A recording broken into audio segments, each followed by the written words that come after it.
Night descends over Rome like a veil of smoke. The vast empire, stretched from the sands of Arabia to the misted forests of Germania, sleeps under the illusion of peace. But in the heart of the Palatine Palace, one man remains awake. His chamber is quiet, except for the gentle crackle of an oil lamp and the faint scratching of a stylus against wax. Marcus Aurelius, emperor of the most powerful civilization on earth, sits alone at his desk, not as a conqueror, but as a man at war with his own mind. He does not wear his golden laurel tonight. The silk robe that drapes over his shoulders looks too heavy, as if woven from the burdens of an empire. Outside, marble corridors echo with the steps of the night guards. The air is cool, perfumed faintly by burning cedar. Rome sleeps, the emperor writes.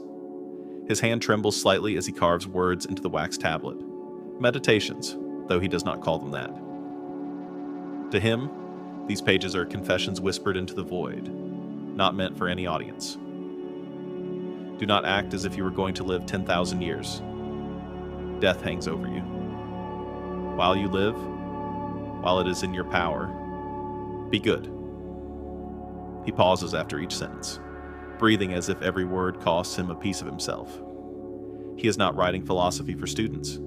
He is writing medicine for the soul. The act of writing is not performance. It is survival. Marcus is 57 now, weary from years of campaigns and endless councils. His face is marked not by vanity, but by vigilance. Deep lines cut by thought, sleeplessness, and the weight of consequence. His eyes, gray and soft, hold both compassion and exhaustion. He once believed wisdom would bring serenity, but power has made serenity a battlefield. Every hour brings new news: rebellions in the east, famine in Egypt, corruption in the Senate, plague spreading through the legions. Each decision he makes saves one province, but condemns another. From the window, he can see the torchlight of the night patrols glimmering like fireflies along the Tiber. The city looks eternal, but Marcus knows better. Empires do not endure by marble or blood, they endure by discipline of spirit. He closes his eyes, remembering his teacher, Junius Rusticus, who once told him, "The world is opinion, Marcus. You suffer only when you let it rule you." He learned that lesson young. As a boy, he preferred the quiet of libraries to the chaos of the circus. While others admired generals, he admired thinkers. He studied under philosophers who spoke of self-control, justice, and the fleeting nature of glory. When he was adopted by Emperor Antoninus Pius, destiny placed a crown upon his head. Yet Marcus never sought it. Power was not his dream. Virtue was. But virtue, he would learn, is tested only in the fire of suffering, and the gods gave him plenty. He remembers the year when the Antonine Plague swept across the empire, taking hundreds of thousands of lives. The temples overflowed with prayers, yet the gods were silent. Marcus did not curse them. Instead, he took up his pen. You have power over your mind, not outside events. Realize this, and you will find strength. He repeated it to himself until it became truth. Still, sleep would not come. Some nights, he would walk through the palace gardens under the moonlight. The statues of old emperors loomed over him: Augustus, Trajan, Hadrian, all great, all dead. Their marble faces glowed pale under the stars, eternal in form, yet forgotten in essence. Marcus would study them in silence, feeling the strange comfort of impermanence. They too had ruled worlds, commanded armies, shaped destinies, and now they stood mute, unremembered except by stone. What then is glory? What is power? These questions haunted him more than any war. A wind rustles through the olive trees. He tilts his face upward, feeling it brush his beard like a whisper from eternity. He wonders if this same breeze will one day touch the ruins of Rome after its fall. He imagines a world centuries hence, when his name is just a line in a scholar's scroll, or perhaps forgotten entirely. And yet, if his thoughts survive, if some wandering soul someday reads his words and finds comfort, then perhaps that is enough. He returns to his desk and writes again, slower now, letting the ink dry between breaths. If you are disturbed by external things, it is not they that trouble you, but your own judgment of them. And it is in your power to wipe out that judgment now. Outside his chamber, a distant thunder rolls, perhaps the sound of a storm, perhaps the clash of distant swords. To the emperor, they are the same. Both are reminders that peace is not granted by the world, but chosen from within. His candle has nearly burned to its end. The wax pools like molten gold, reflecting in his tired eyes. He exhales, a long, deliberate breath, and in that small moment, he feels the faintest echo of serenity. The night has not changed. The wars still rage, the plague still devours. But, inside the quiet fortress of his mind, Marcus Aurelius has reclaimed something no army can seize: stillness. He lays down the stylus and looks at what he has written, a handful of lines that may never be read. Yet in them lies his empire of calm. The universe is change, life is opinion. Remember this, and you will not lose heart. The candle flickers once more, then dies. The chamber falls into darkness. The emperor closes his eyes. Perhaps he will not sleep tonight, but he will rest in peace with himself. And so begins the story of Marcus Aurelius, the ruler of a restless world, who spent his life mastering the only kingdom no one could steal, the kingdom within. Long before he was called emperor, Augustus, or philosopher king, Marcus Aurelius was simply a quiet boy in a noisy world. He was born in 100-1 CE, in a Rome swollen with power and self-admiration. The empire stretched so vast that it took months for messengers to cross it. Senators feasted under golden ceilings, the Colosseum roared with blood and laughter, and marble monuments reached skyward like prayers to eternity. Yet amid this splendor, the boy named Marcus Annius Verus preferred silence. He would sit by the courtyard fountains for hours, tracing the ripples with his eyes, fascinated by how water always found stillness after disturbance. That image, water returning to calm, would one day define his entire philosophy.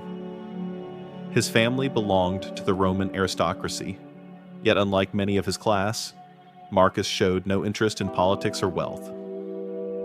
His mother, Domitia Lucilla, was gentle but strong-willed, a woman who taught him generosity and self-control. His father died when Marcus was just a child, leaving behind an inheritance of wealth and wisdom, but also a vacancy in the boy's heart that no title could fill. Instead of running in the streets or training with wooden swords, Marcus found refuge among scrolls and ink. He devoured the words of philosophers like Musonius, Rufus, Zeno, and Epictetus, men who spoke not of conquest, but of conduct, not of victory, but of virtue. While other boys dreamed of wearing armor, Marcus dreamed of becoming invisible, unseen by vanity, untouched by pride. At 12, something remarkable happened. Emperor Hadrian, the aging ruler of Rome, noticed the boy's calm, contemplative nature and affectionately nicknamed him Verissimus, the truest one. In an empire of masks, Marcus was unmasked truth. Hadrian saw in him not just intelligence, but a rare balance of thought and restraint, a mind that sought meaning, not favor. The emperor arranged for Marcus to receive the best education in philosophy, rhetoric, and law, preparing him for something the boy could not yet imagine: the weight of the world. Every morning, Marcus would rise before dawn. The city outside the villa still slept, but the sound of carts on the cobblestones faintly hummed through the walls. He'd light a small oil lamp, open a scroll, and read silently as the horizon turned pale gold. He studied logic from Diognetus, discipline from Rusticus, reason from Sextus of Chaeronea. Yet the lessons that shaped him most were not from tutors, but from observation. He watched how wealth made men restless, how power made them cruel, how pleasure dulled their clarity. From these small revelations, Marcus began to assemble a quiet creed that happiness is not given, it is built in the furnace of restraint. His childhood companions teased him for refusing to drink wine or join their indulgent games. He did not resent them, he pitied them. For even then, he sensed that indulgence was just another form of slavery. One evening, as Rome celebrated another military victory, fireworks burst over the city. The people cheered the name of their general. Marcus, then only 15, stood by the balcony beside his mother, watching the colors dissolve into smoke. He asked softly, "How long do they cheer before they forget?" His mother smiled sadly. "Until the next man wins," she said. That night, he wrote his first private reflection on a wax tablet. Fame is noise after death. Virtue is harmony before it. It was not yet meditations, but the seed was planted.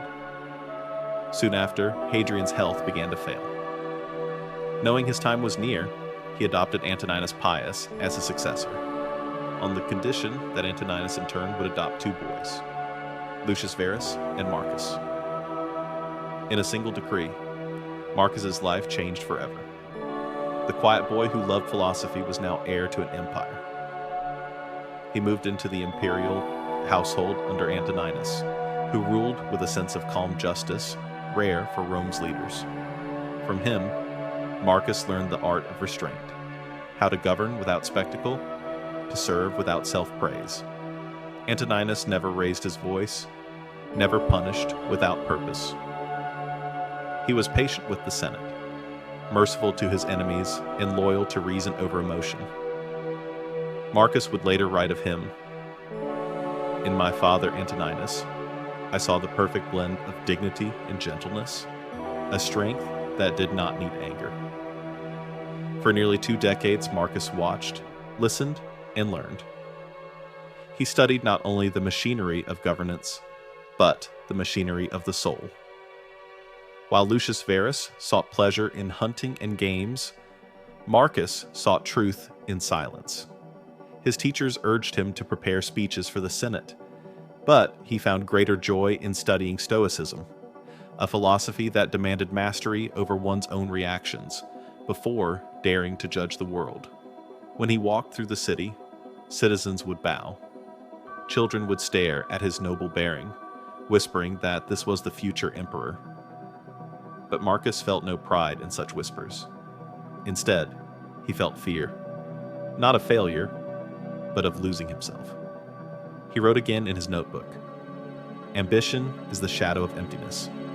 The more it grows, the less of you remains."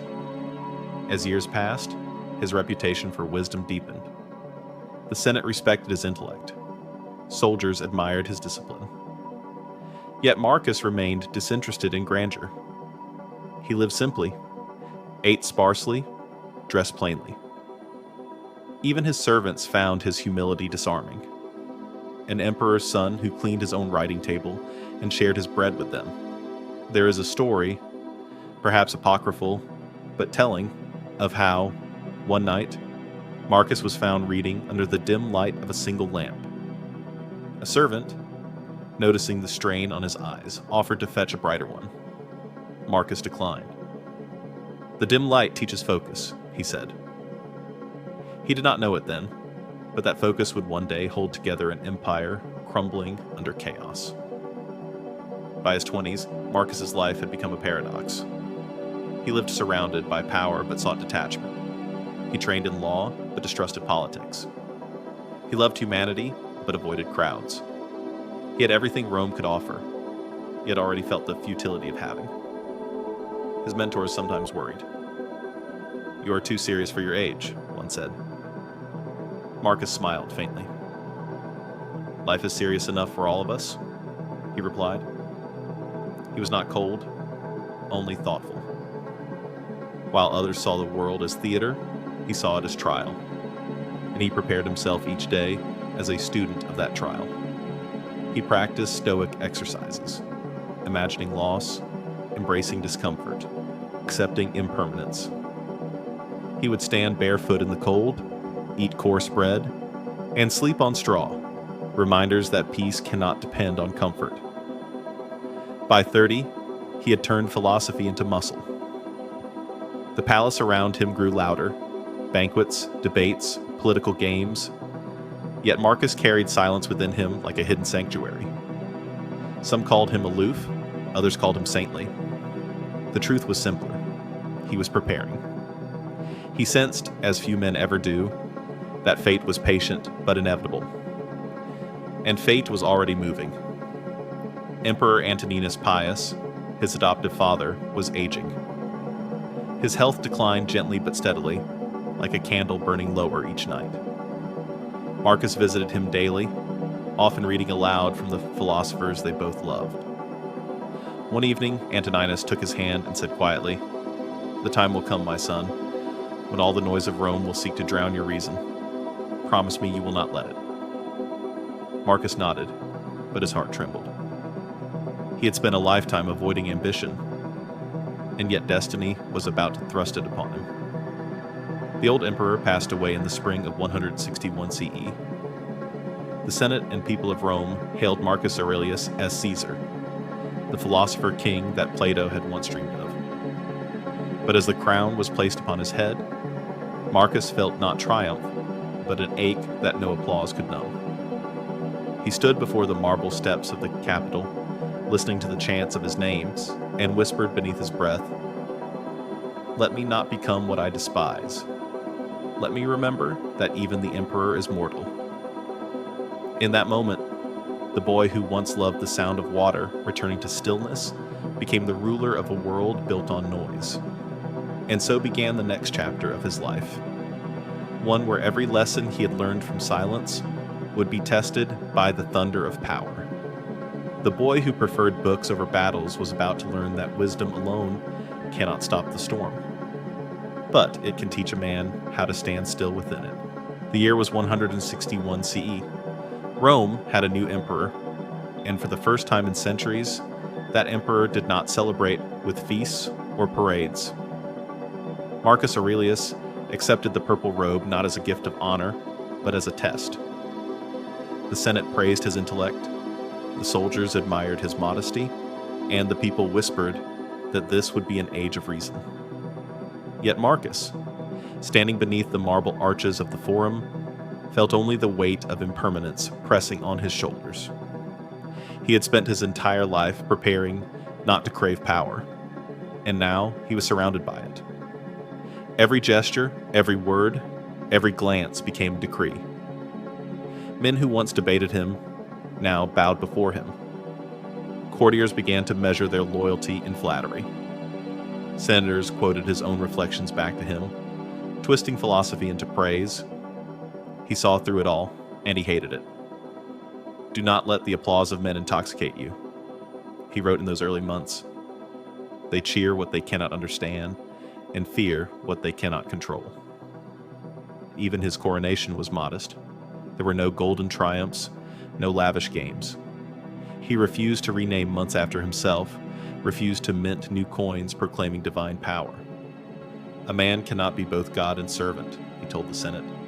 "I choose the latter." But humility does not quiet the world. Barely months into his reign, storms gathered on every horizon.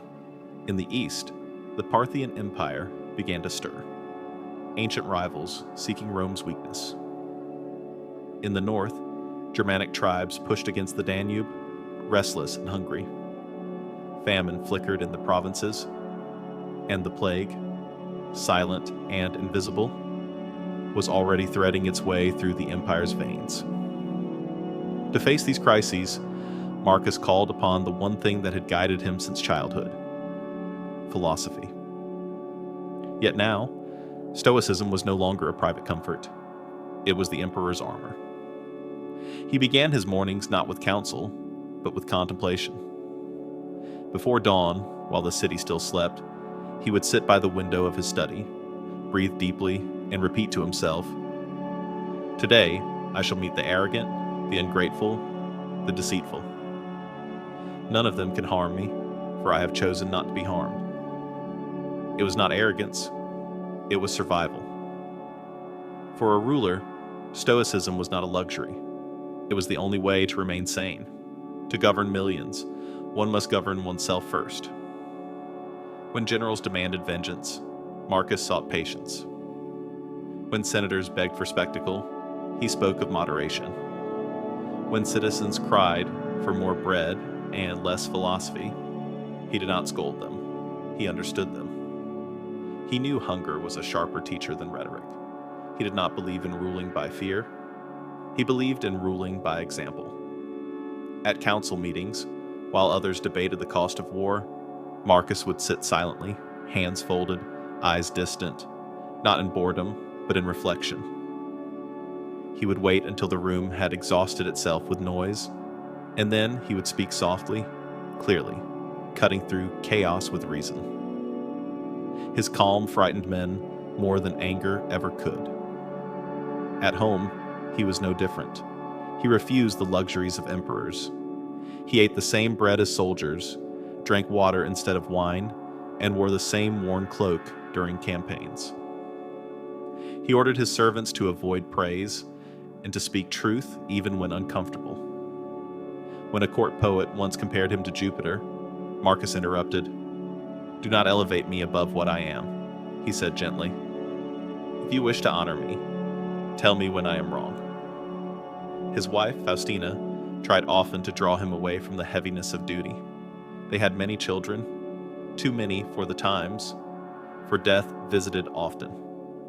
Marcus loved them all, yet he understood what nature demanded. "Every joy is alone," he once wrote. "When it is reclaimed, do not weep. Return it with gratitude." He held funerals without pomp. When courtiers urged him to immortalize his children with statues, he refused. "Let their memory live in virtue, not in stone," he said. To his people, this calm seemed divine, but to Marcus, it was simply necessity. "The art of living is more like wrestling than dancing," he wrote. "It requires standing firm, prepared for sudden blows." And blows would come. In 162 CE, war erupted with Parthia. Rome's armies, long proud, suffered humiliating defeats. Disease followed them home, a sickness unlike any before. It began in the east, spread through the camps, and finally reached the capital. Fever, coughing, the smell of rot in every alley. Historians would later call it the Antonine Plague. As the empire panicked, priests blamed the gods, generals blamed fate, and the people blamed the emperor. Marcus did not flee. He walked among the sick. He donated his wealth to fund relief. He sold palace treasures to buy medicine and grain. His advisors warned that such actions would make him appear weak. He replied simply, "Then let me appear weak, if it means others live." His strength was never in command. It was in compassion. But compassion cannot halt decay. Within a year, entire legions were dead. Cities fell silent. Temples overflowed with corpses. Marcus's co-emperor, Lucius Verus, died suddenly, perhaps from the same plague. Marcus grieved quietly and returned to work the next morning. "All is ephemeral," he wrote. "Fame and the memory of men are as the breath on glass." He did not allow despair to consume him, though it circled daily like a vulture. He practiced what he preached, endurance without complaint. In public, he remained steady, even serene. But in private, his journals darkened. The tone of meditations shifted from youthful curiosity to weary resolve. His words became sharper, heavier, written not to inspire others, but to remind himself not to break. "When you wake up," he told himself, "say to yourself, the people I deal with will be meddling, ungrateful, arrogant, dishonest. but none of them can drag me into their chaos unless I permit it. He was no longer writing philosophy. He was writing survival instructions. In the evenings, after council sessions, he would retreat to the library. There, surrounded by scrolls and shadows, he found refuge in the company of the dead. Plato, Socrates, Epictetus. He would read until the words blurred, and then he would simply sit, breathing, thinking, listening. Philosophy was not escape. It was confrontation. It demanded that he face his own fears, death, futility, exhaustion. He understood now what his teachers meant when they said wisdom cannot be inherited. It must be earned through pain. He felt that pain daily. His health worsened. The endless campaigns drained him. Yet he kept writing, night after night, because writing was the only way to remain human amid divinity. To the world, Marcus Aurelius was the ruler of nations. To himself, he was a student of his own heart. He began each morning with the same ritual. He would remind himself that he would die, not as a morbid exercise, but as liberation. "You could leave life right now," he whispered. "Let that determine what you do and say and think. Memento mori. Remember you will die." It was not despairing. It was clarifying. For Marcus, awareness of death made life urgent, meaningful. Every moment of kindness, every act of restraint became sacred. He walked among marble halls filled with flattery and intrigue, yet he carried silence like armor. He learned to see power as illusion, success as accident, and virtue as the only enduring conquest. "The soul becomes dyed with the color of its thoughts," he wrote. "So choose wisely the shade you live in." When his generals questioned his patience, he reminded them that anger was the sign of weakness. When his ministers complained of the people's ignorance, he replied, "They are not ignorant. They are frightened. Teach them by example, not decree." In time, even his enemies began to respect him. The philosopher-emperor, calm in crisis, unshaken in chaos. Yet that calm was not born of ease, it was forged in solitude. Every night, he wrestled with doubt. Did his restraint make him strong, or simply slow? Was philosophy enough to save an empire drowning in its own excess? He never claimed to know. But he continued, because to stop thinking, to stop questioning, was to surrender to despair. And despair, he believed, was the only true failure. One evening, as he looked out over the city, the sunset spilled crimson across the rooftops, the same red that stained battlefields. He thought of all who had lived and died under the illusion of permanence. "Rome," he whispered, "is only dust given form by ambition." And yet, he loved it, not as an empire, but as a mirror of the human condition. Grand, flawed, beautiful, doomed. He returned to his desk and wrote, "Everything we hear is an opinion, not a fact. Everything we see is a perspective, not the truth. But within each of us lies something stronger than pain, the will to live with dignity." When the candle burned low, he did not extinguish it. He watched it fade, letting the light die naturally. A small rehearsal for what every man must one day face. And, as darkness swallowed the chamber, Marcus Aurelius, philosopher and emperor, whispered a vow to himself. "If I must hold power, let it not hold me. If I must face chaos, let me bring calm. If I must rule men, let me first rule myself." Outside, Rome glimmered in the night, unaware that its ruler was not praying for victory, but for peace. And thus began the paradox of Marcus Aurelius' reign. A man of thought forced to act, a lover of silence surrounded by noise, a philosopher wearing the crown of the world, searching still for the calm he had promised his own soul. The morning the letter arrived from Germania, the city was still asleep. Marcus Aurelius sat at his writing desk, halfway through a reflection on patience, when the courier entered. pale, armor splattered with mud. He carried news from the northern frontier, where Rome's borders bled against the endless tribes beyond the Danube. The letter was brief, brutal, and inevitable. The Germanic tribes had risen in full rebellion. For years, Marcus had prayed that philosophy might be enough to keep peace. But the world had never listened to philosophers for long. He folded the parchment carefully and set down his stylus. For a long moment, he did not move. Outside, the sun rose over the Palatine Hill, golden and quiet. The kind of morning that mocks human ambition. In the courtyard below, servants swept marble paths that would soon fill with anxious footsteps. When he finally spoke, it was to no one. So, the gods demand another test. The war in the north would become the defining torment of his reign and of his life. The Marcomanni, the Quadi, and the Sarmatians, fierce tribes hardened by hunger and cold, had united to strike at Rome's borders. They were not driven by greed, but by desperation. Drought and famine had turned them into wanderers, and the empire's wealth gleamed like salvation. For Marcus, there was no choice. He could not philosophize his way out of invasion.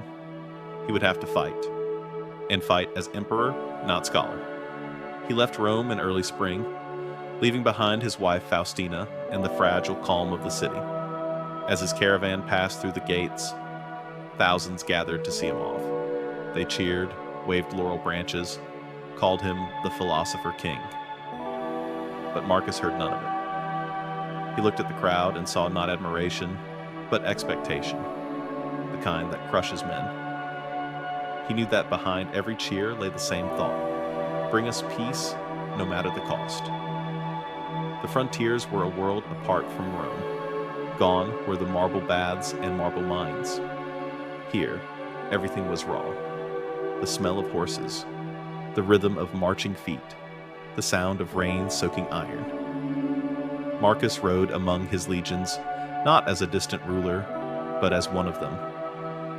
He shared their rations, their tents, their cold. The soldiers adored him for it, though they did not understand why a man of such refinement chose to live like a monk in armor. At night, after each battle, when the campfires flickered across the Danube plains, Marcus would retreat to his tent. There, surrounded by silence and exhaustion, he would open his wax tablets and write. It was in these dark hours that meditations took form, not in comfort, but in chaos. He wrote of courage, of duty, of the futility of anger. When you rise each morning, he reminded himself, say to yourself, today I shall meet ingratitude, deceit, arrogance. But they cannot touch me, for I have chosen to remain calm. Each page was a shield, not against arrows, but against despair. The winters in Germania were long and merciless. Frost clung to the soldiers' beards, and disease claimed more lives than battle. Marcus walked among the wounded, offering words instead of promises. Pain is natural, he told them, but suffering is a choice. They believed him because he suffered beside them. His health deteriorated. The constant cold gnawed at his lungs. He coughed blood often, but hid it beneath his cloak. He refused to leave the front. An emperor's duty is where his people bleed, he said. He would spend nearly a decade in those northern wars. 10 years of mud, snow, loss, and reflection. There were victories, yes. The legions reclaimed forts, burned villages, and restored the empire's borders. But the victories came at a price. Every success left Marcus emptier. Every triumph reminded him that human lives were the currency of power. The blood of others is the ink of history, he wrote one night, and every emperor is its reluctant author. Back in Rome, the Senate whispered. Some claimed Marcus was too gentle, too contemplative, that a true emperor should celebrate conquest, not question it. Others envious of his moral authority, accused him of hypocrisy. They could not imagine a ruler who sought no glory, who refused triumphal parades. But Marcus had long since stopped seeking approval. "Reputation," he wrote, "is an echo, and I do not wish to live by echoes." Even Faustina, his wife, began to feel the weight of absence. Their letters, many lost to time, were full of tenderness, but also distance. She urged him to return to Rome. He urged her to care for their children and keep faith. Both knew their lives had been surrendered to duty long ago. And yet, amid the exhaustion, Marcus found moments of grace. There were nights when he would sit by the campfire, surrounded by his soldiers, and watch snow fall softly over the Danube. The world, briefly, seemed innocent again. He would quote lines from Epictetus, and the younger men, rough, scarred veterans, would listen in silence, not understanding every word, but sensing the peace behind them. One soldier once asked, "Caesar, why do you write so much when you already rule everything?" Marcus smiled faintly. "Because one day I will rule nothing, and only these words will remind me who I was."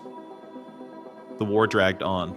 Victories turned to stalemates to exhaustion.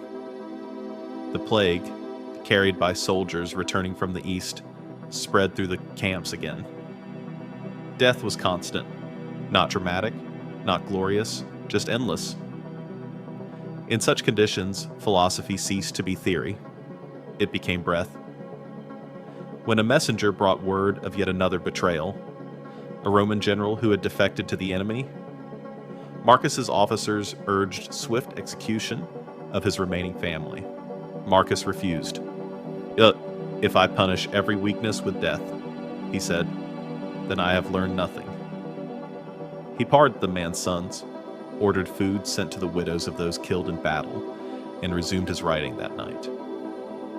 "The best revenge," he wrote, "is not to become like your enemy." He read those words aloud to himself slowly, as if testing whether he still believed them.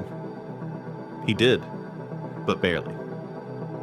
One night, deep in the campaign, a storm struck the camp. Thunder tore through the sky, tents collapsed, fires hissed into darkness. The soldiers panicked, convinced the gods were angry. Marcus emerged from his tent, soaked but steady. He stood in the rain until the lightning faded, then said calmly, "The gods owe us no explanation. But if they still strike, it means they have not forgotten us." That single sentence quieted thousands. When morning came, the camp was still standing, battered but alive. Marcus smiled faintly and returned to his writing. A man's worth is measured by the peace he keeps when all around him trembles. As the war stretched into years, he began to lose friends. His generals aged and died. His companions grew weary. Yet Marcus never surrendered to despair. He began to view each loss as a lesson, another stone in the temple of acceptance. He once found himself gazing into the Danube, watching the current carry fragments of wood downstream. To his aide, he said quietly, "Look how the water moves, never fighting what it meets. It flows around obstacles, not against them. So should the mind move through hardship." That night, he wrote again, "The obstacle is the way." Centuries later, those words would inspire millions. But to Marcus, they were merely a reminder to breathe. As the years passed, the line between emperor and philosopher blurred. He ruled Rome from tents and fortresses, not palaces. His writing became scripture for his own endurance. In one of his final campaigns, a messenger brought news that his son, Commodus, had begun to act with arrogance and cruelty back in Rome. Marcus felt a deep chill that had nothing to do with the northern cold. He had tried to raise the boy in virtue, to teach him that character was stronger than pleasure. But the city's luxuries had poisoned him. He could forgive betrayal by enemies, but not corruption in his own blood. Yet even here, Marcus refused bitterness. "A father's task," he wrote, is not to control his son, but to guide him toward light, even when he walks into shadow. It was the thought of a man who had accepted that not all battles could be won. By the time Marcus returned to Rome, his beard had turned silver, his frame gaunt from years of war. The crowds welcomed him as a hero, but he walked past them in silence. He knew that victory was just another mask for loss. Behind every laurel crown lay a grave. He addressed the Senate only briefly. "The gods gave me a kingdom of stone," he said. "I will leave behind a kingdom of thought. Let that be my triumph." That night, alone in his chamber, he unrolled his notes and read through the words written across 10 years of struggle. Meditations born of frost, mud, and grief. They were not grand. They were quiet reminders of endurance, humility, and peace. He realized then that the crown had never been his burden. The true burden was remaining human while wearing it. And as he extinguished the candle, he felt the same silence he had sought since boyhood. The stillness that exists only when power has no hold over the soul. The emperor, who had commanded armies, faced plagues, and buried countless dreams, lay down to rest, not as a ruler, but as a student who had learned the hardest lesson of all. That peace is not the absence of suffering, but the mastery of self in its midst. The philosopher had gone to war and returned with wisdom that no victory could give. The understanding that even emperors are temporary, but virtue is eternal. The snow had begun to melt along the Danube when Marcus Aurelius realized that silence was his last companion. The war had not ended, but it had grown quieter, not because peace had returned, but because exhaustion had conquered both sides. The camps were filled with ghosts, men who still breathed but no longer spoke.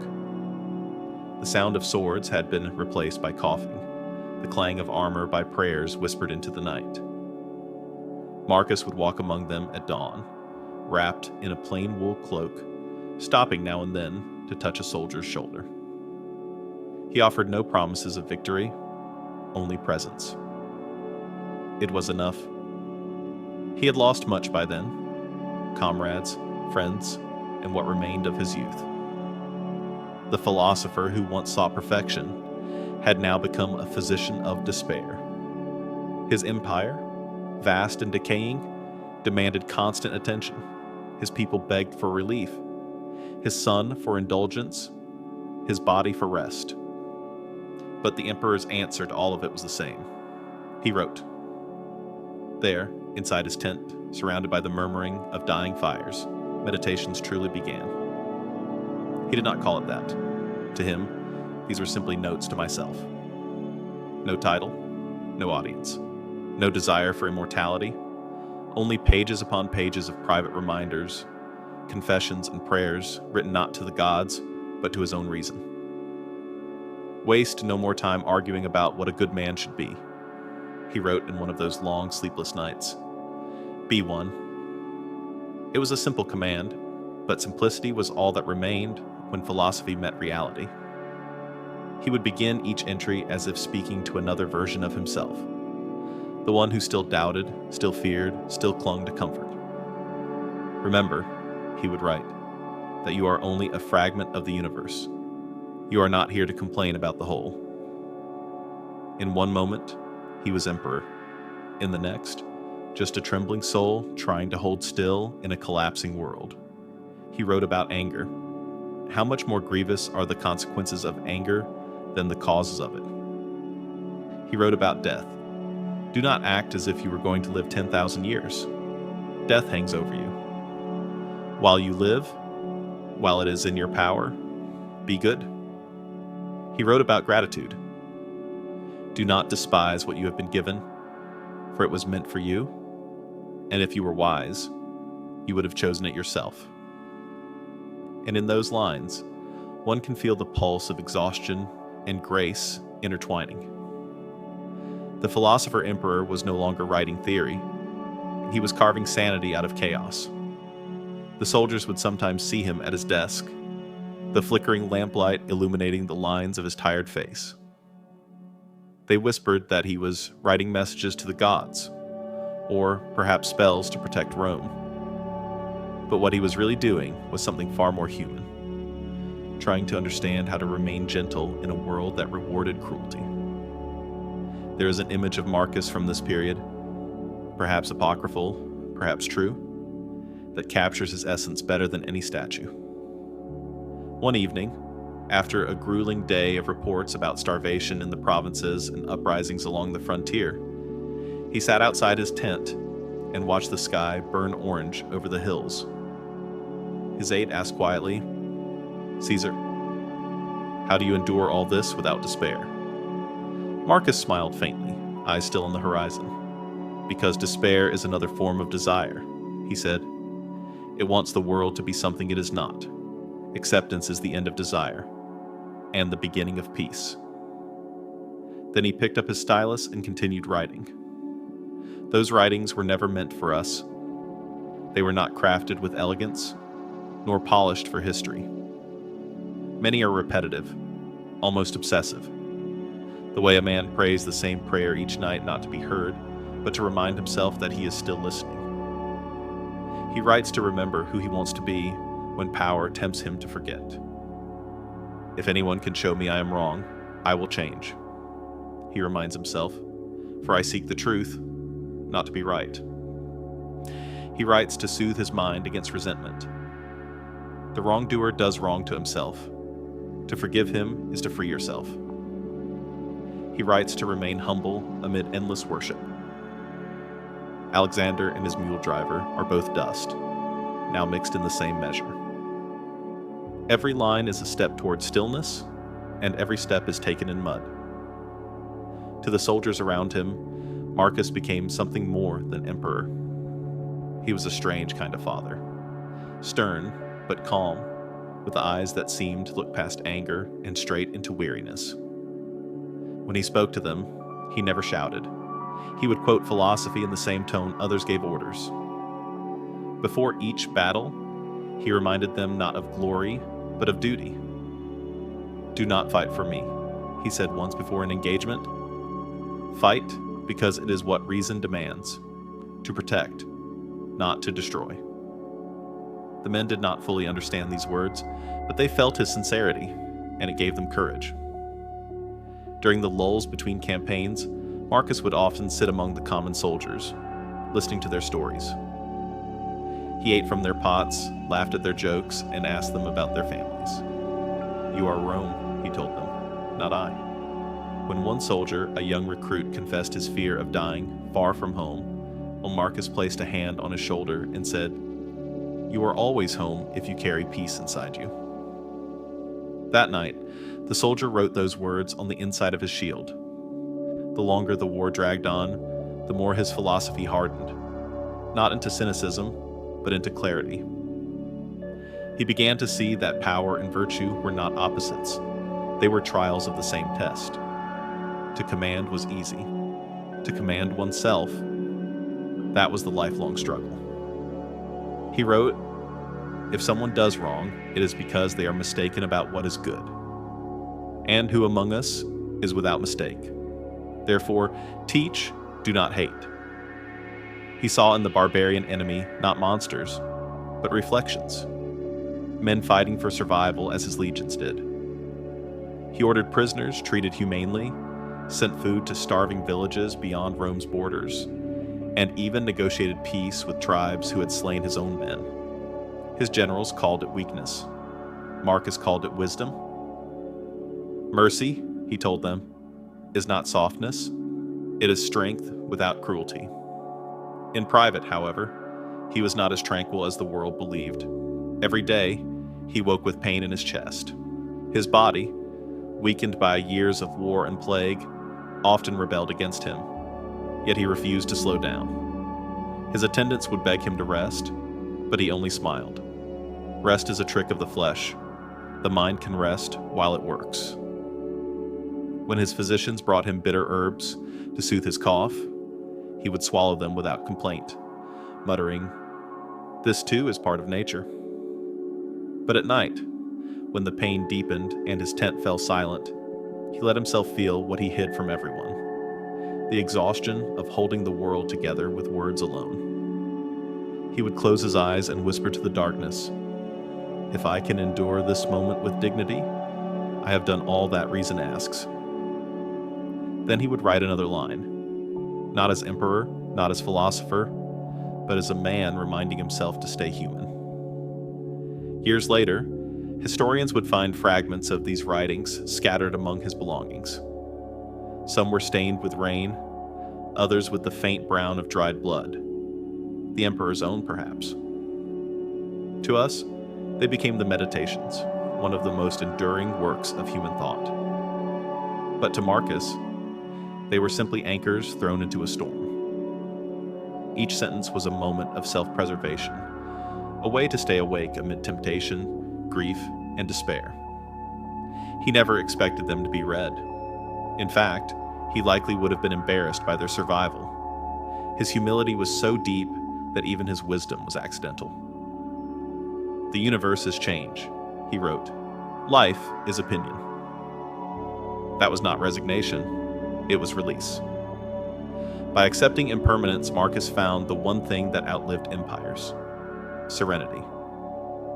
Sometimes, on rare, clear nights, when the campfires dimmed and the sky opened wide, Marcus would step outside and look up at the constellations. The stars, sharp and distant, reminded him of everything he could never control. And yet, he felt no fear. He felt alignment. "Dwell on the beauty of life," he wrote. "Watch the stars and see yourself running with them." The emperor who ruled millions found peace not in power, but in participation, in seeing himself as a part of the same vast rhythm that moves rivers, births storms, and extinguishes lives.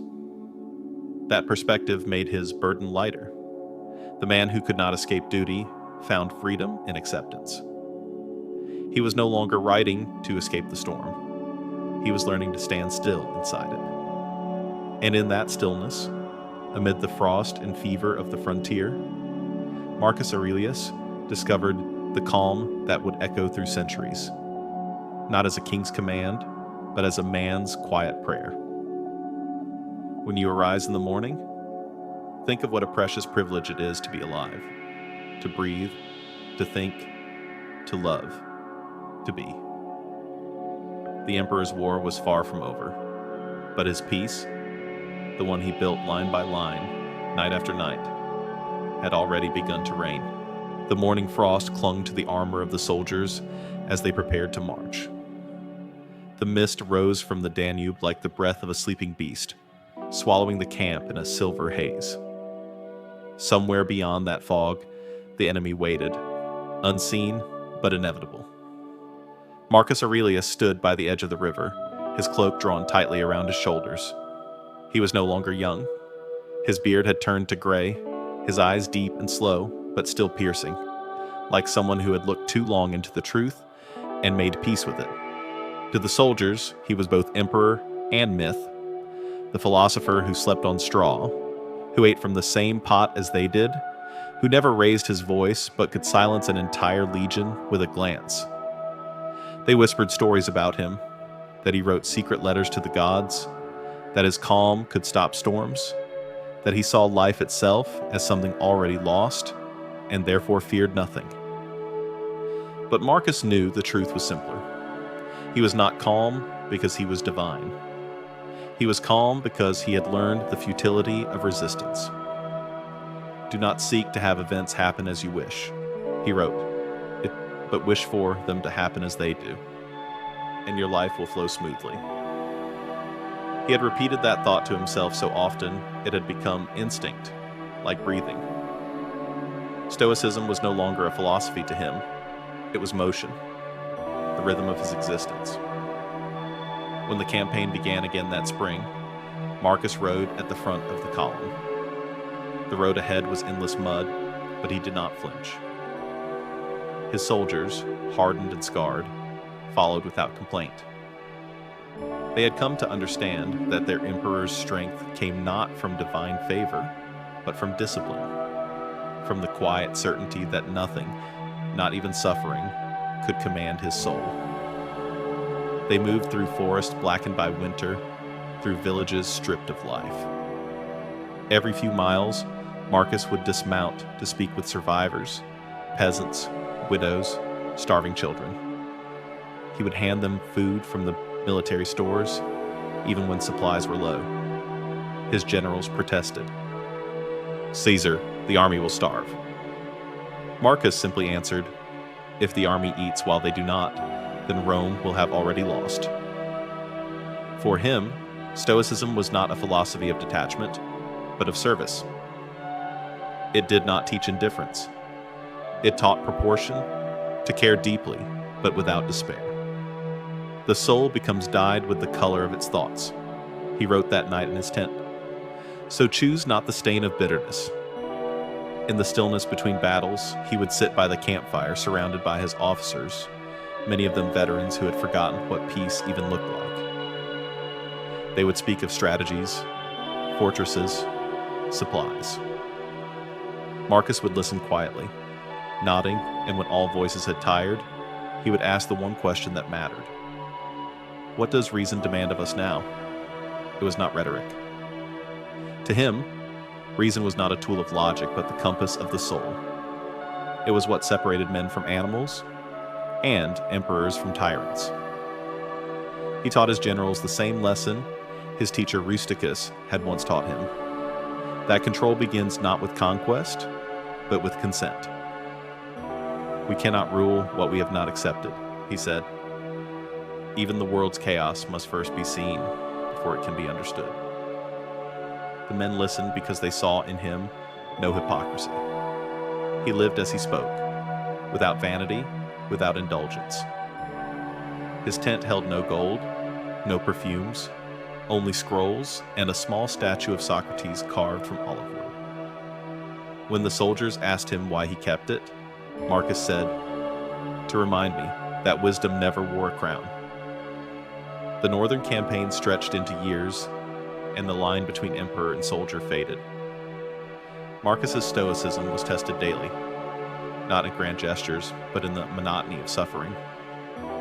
Each morning brought the same choice: to surrender to despair, or to meet the day with dignity. He chose dignity, again and again and again. He saw men die in agony and still found words of compassion. He endured betrayal and still chose patience. He lost friends, health, and faith in Rome's morality, yet never lost his clarity. In one of his writings from this period, he reflected, "A blazing fire makes flame and brightness out of everything that is thrown into it." To Marcus, pain was fuel, not for pride, but for purification.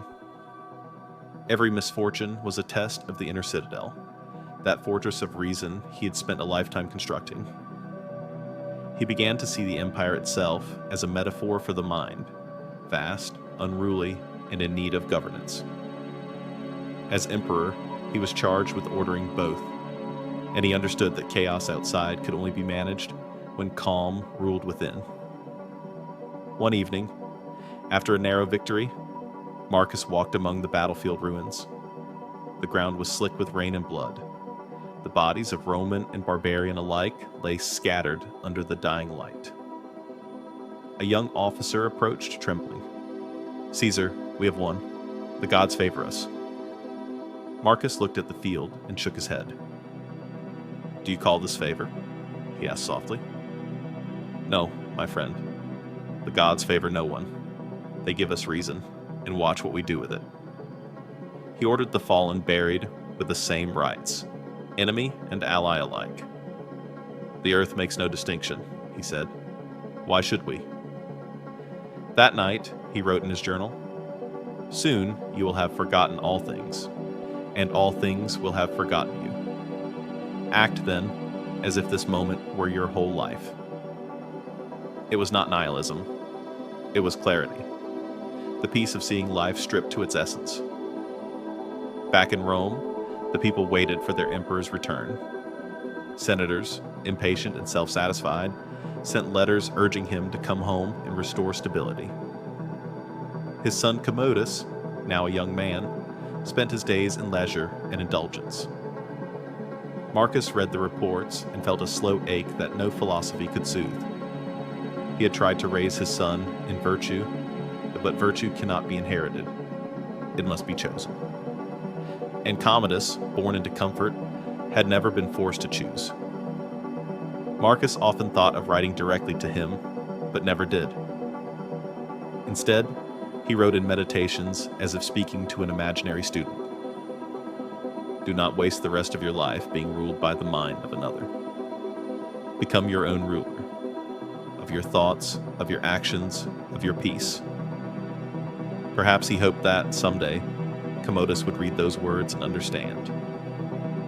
There were moments, rare but profound, when Marcus's Stoicism transcended the personal and became almost cosmic.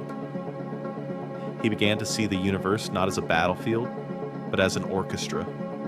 Every event, harmonious or harsh, part of a greater melody. During one journey along the frontier, he paused at a river bend where mist hung low over the water. He watched the current twist around rocks and roots, endlessly adjusting, never resisting. Be like the river, he murmured to himself. Yield to the shape of life, and you will find your way. He wrote later that night, nature's purpose is harmony. To live against it is to break yourself. The world is change, and to live is to be in agreement with change. To modern readers, these words seem peaceful. But to Marcus, they were an act of defiance, a refusal to let the cruelty of existence steal the dignity of his mind. One winter, during a brutal siege, Marcus fell ill. Fever and pain gnawed at him. His physicians feared for his life. For days, he drifted between sleep and delirium, muttering fragments of Greek philosophy. When he finally awoke, his aide told him that the men had prayed for his survival. Marcus smiled weakly.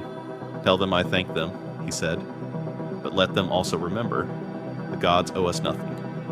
The gift is the day we have already lived. Even on the edge of death, his calm was unbroken. He began to see his own mortality, not as an ending, but as part of the rhythm he had observed in all things. He wrote, When you arise, remind yourself, you are made of change. To die is not to vanish, but to return. He no longer feared death, nor sought to avoid it. The more fragile his body became, the more indestructible his peace grew. Stoicism to him was not denial.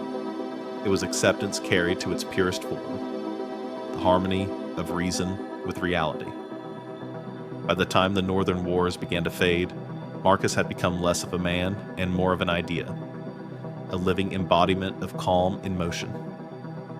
The empire still trembled with unrest, the Senate still whispered, the world still suffered, but he no longer resisted it.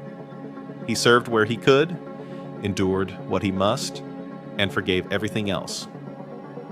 His soldiers called him the calm in the storm.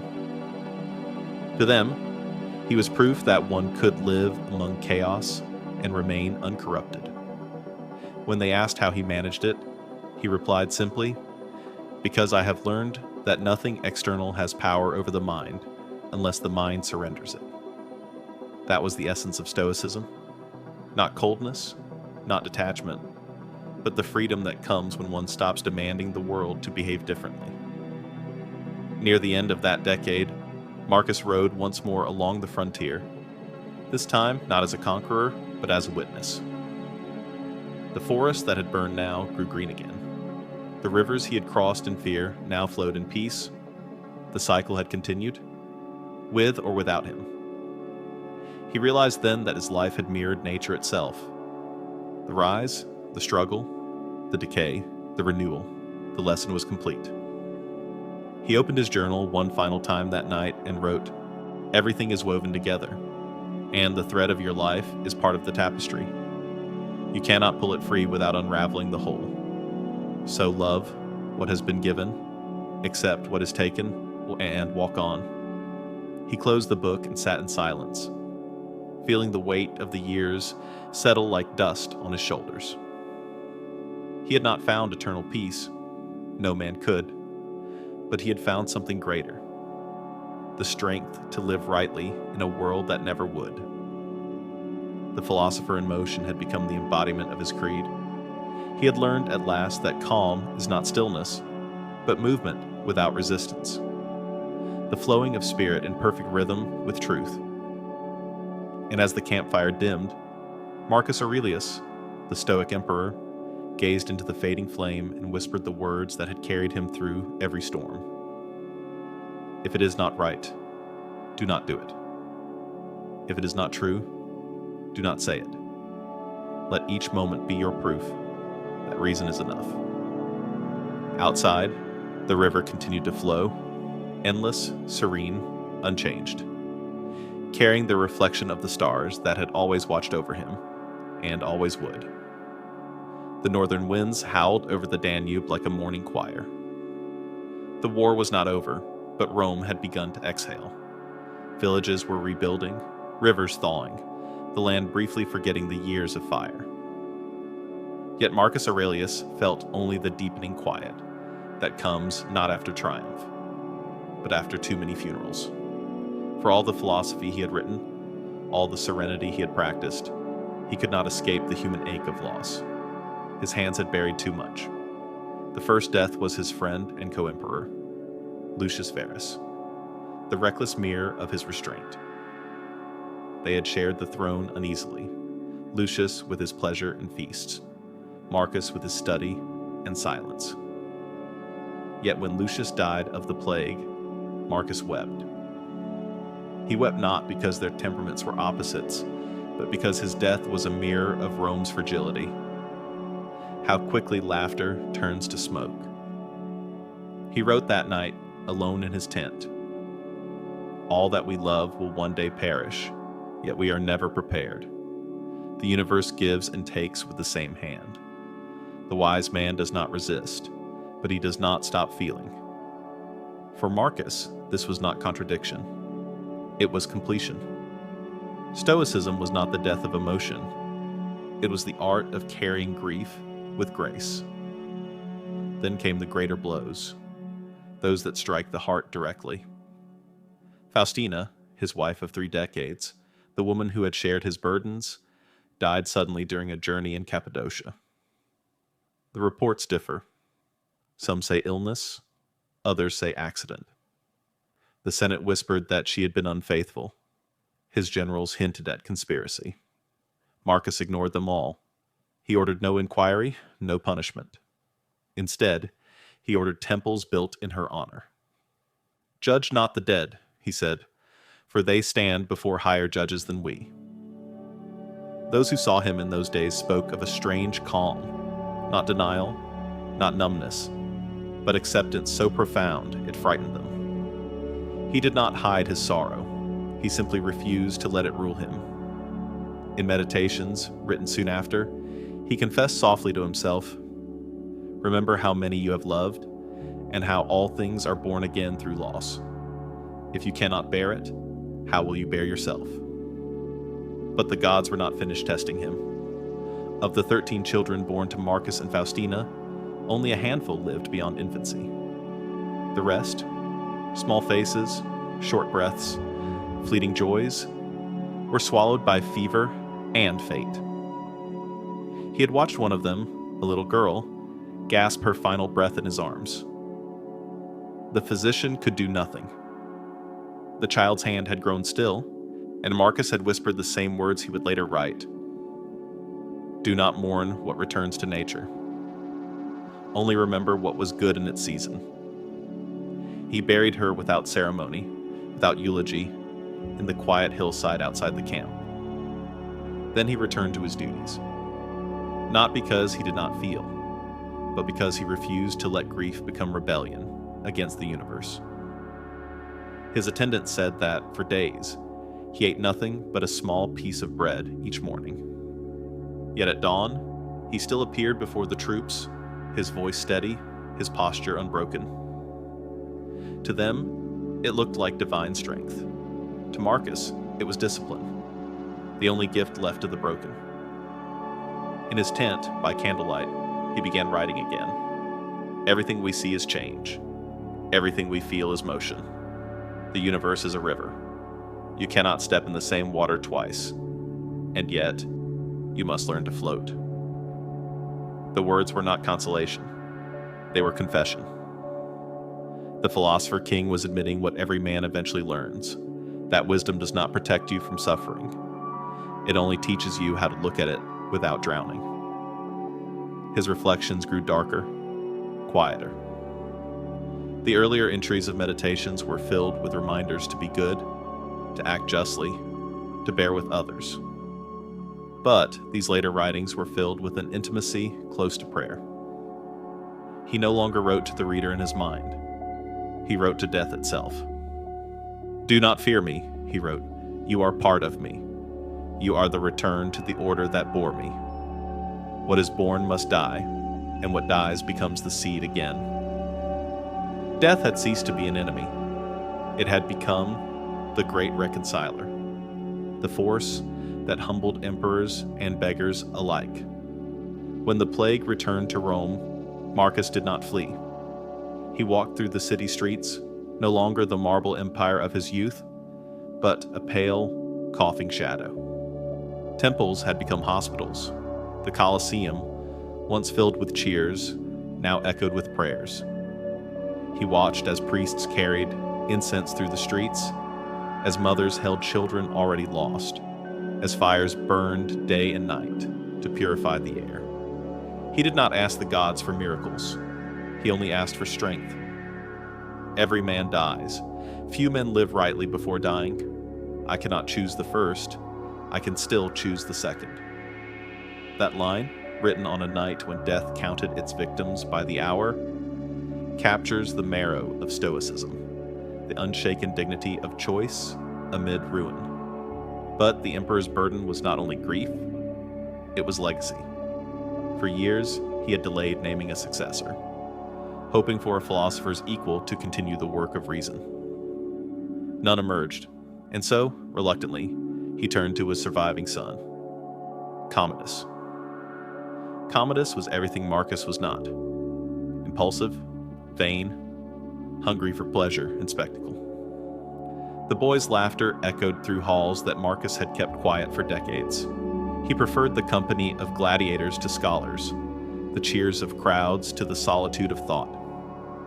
Marcus loved him deeply, but that love was heavy with dread. He wrote about him indirectly, through meditations disguised as advice. A man's worth is measured by the worth of what he loves. He tried to teach by example.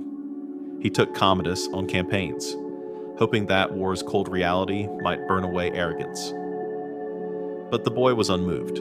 He saw only boredom where his father saw lesson. In private, Marcus began to question whether virtue could survive inheritance.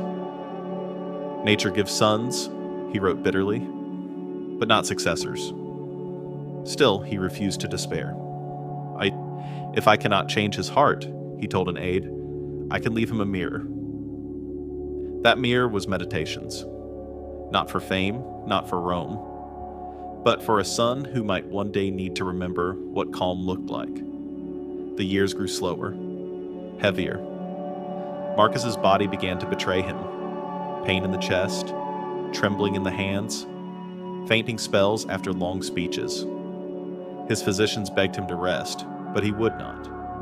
He continued to travel, to inspect the borders, to mediate disputes, to write. "To stop serving," he said, "is to stop breathing." When storms struck the northern forts, he stood with his soldiers in the rain. "Let us share the weather," he told them. "The gods see us better when we are wet." He smiled as he said it, but his eyes, tired, gray, unyielding, betrayed the truth. He knew his end was near. One night, in camp, as thunder rolled in the distance, Marcus sat alone under a lantern's thin glow. The candlelight flickered across his weathered face, tracing the map of years carved into his skin. He opened his journal one last time and wrote slowly, deliberately, as if engraving the words upon his soul. "Everything that happens is natural, even my death. For nothing that is according to nature is evil. He paused, staring at the ink as it dried. Then he added, "Let go as leaves fall from the tree, not in rebellion, but in obedience." When he closed the tablet, he did not feel peace, only clarity. He finally understood that calm is not the absence of pain, but the acceptance that pain belongs. The next day, as dawn spread pale over the camp, a messenger brought grim news.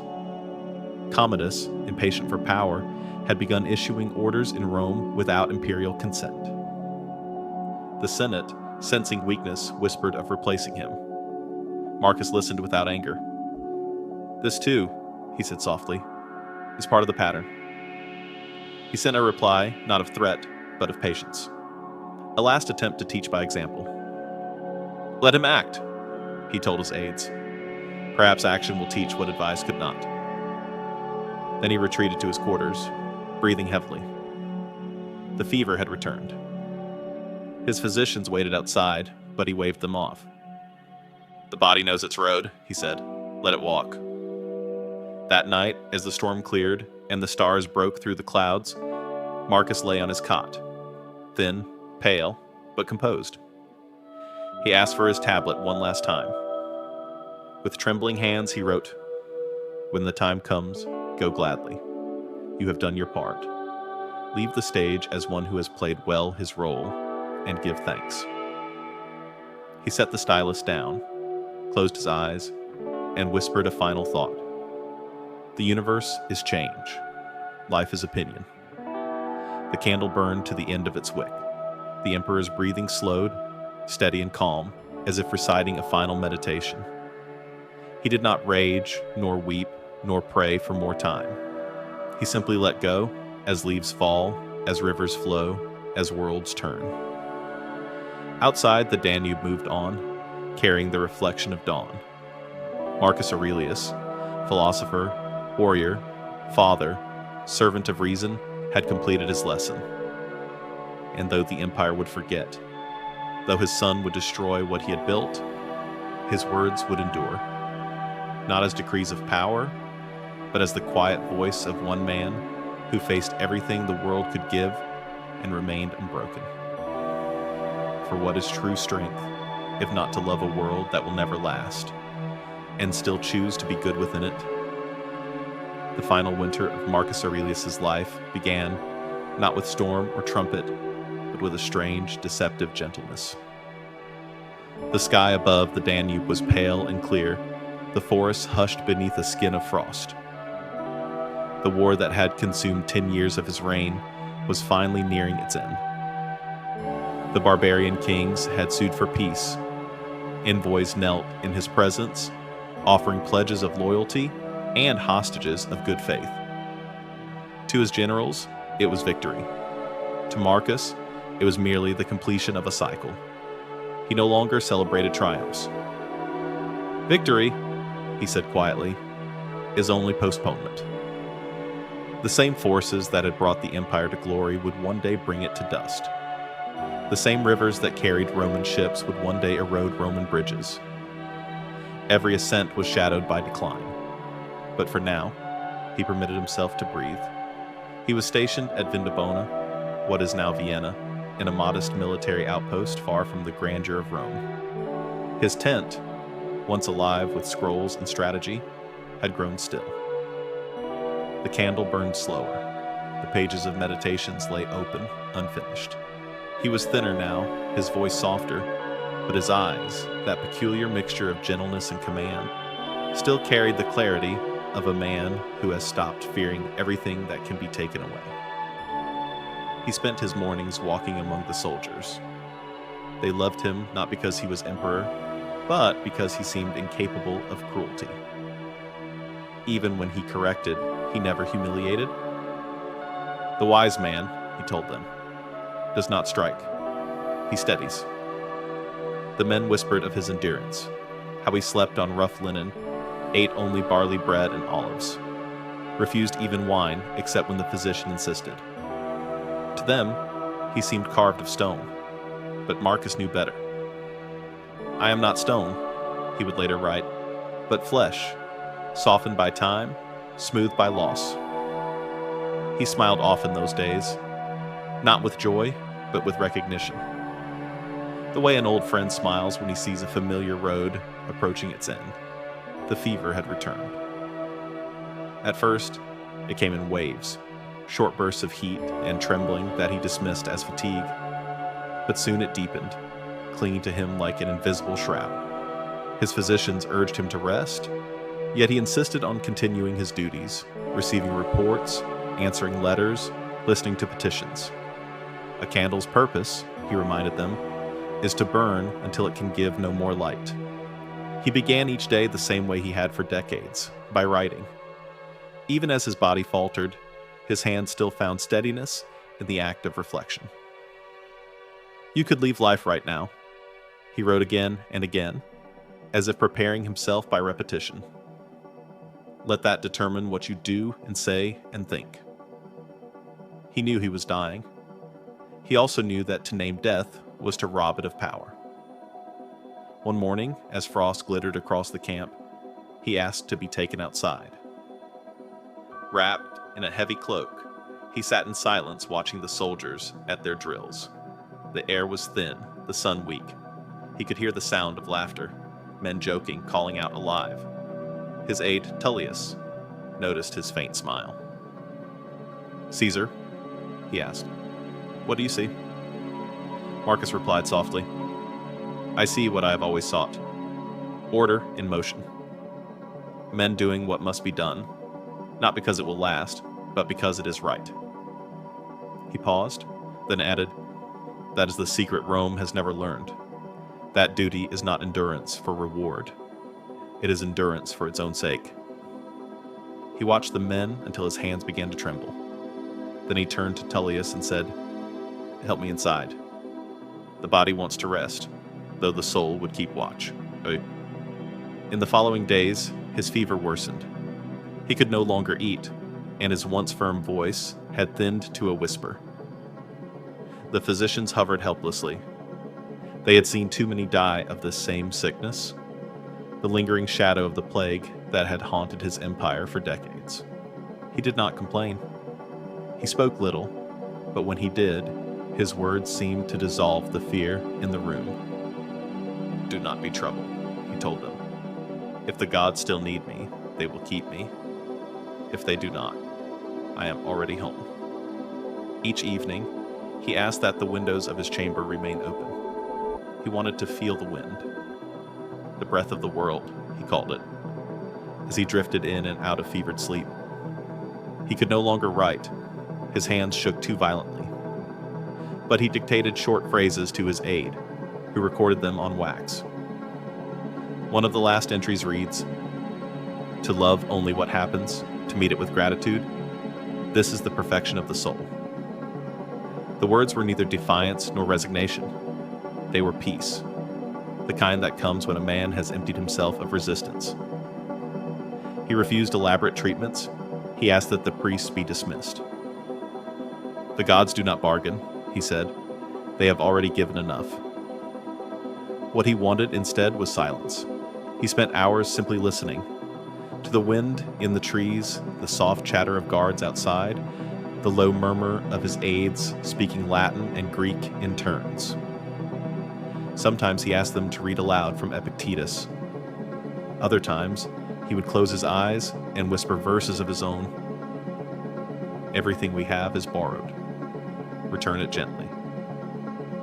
When Commodus finally arrived from Rome, Marcus was already too weak to rise. His son's presence filled the tent like smoke. Restless, impatient, uneasy before the stillness of his father. He bowed awkwardly, more out of form than love.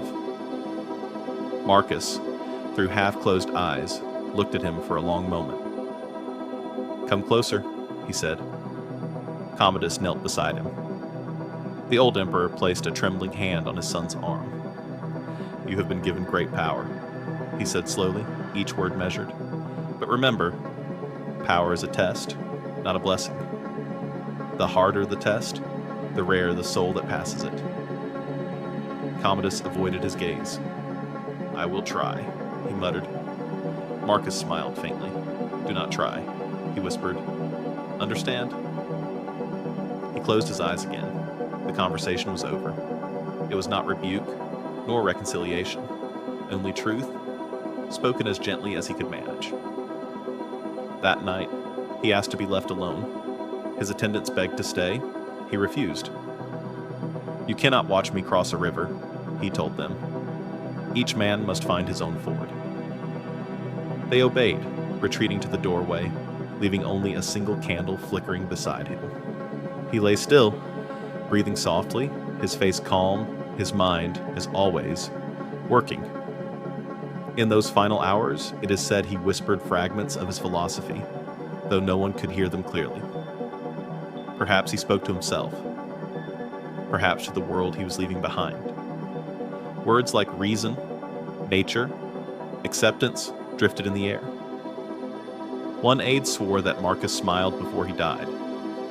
Not the smile of relief, but of recognition. As if he had finally remembered something forgotten long ago.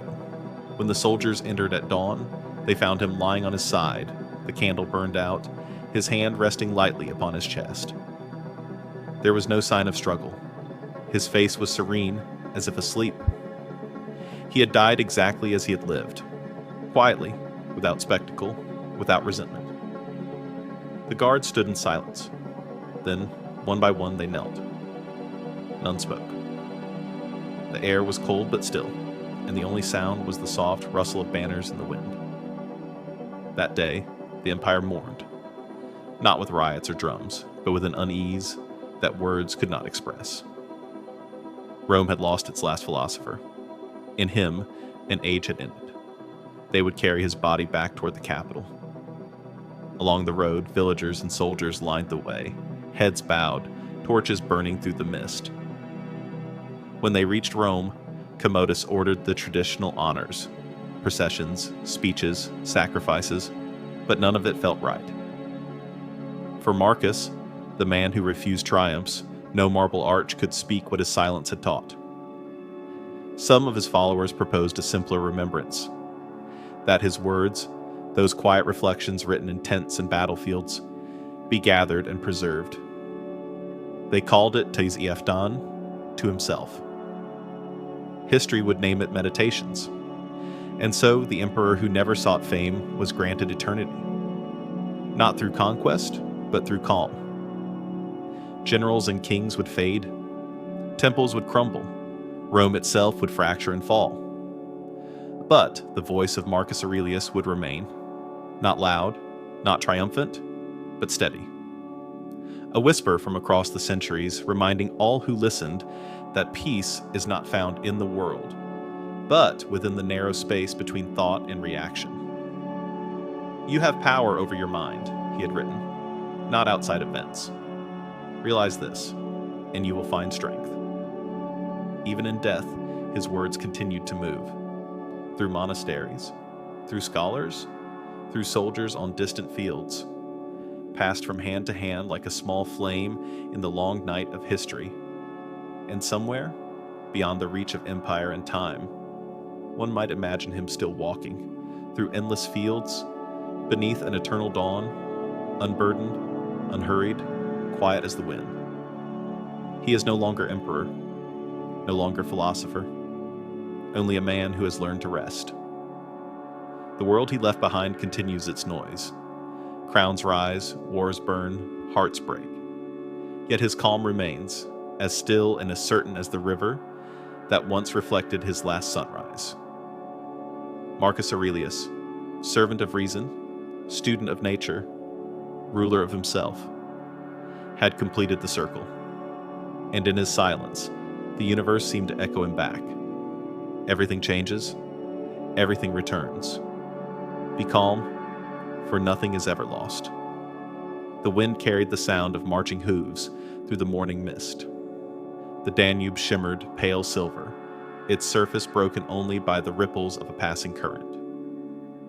Around the encampment at Vindobona, soldiers moved quietly, not as they did before a battle, but as men do when something sacred has passed among them. The emperor was gone. Marcus Aurelius, philosopher and ruler of the known world, had died at dawn. No trumpet had sounded, No priest had prayed.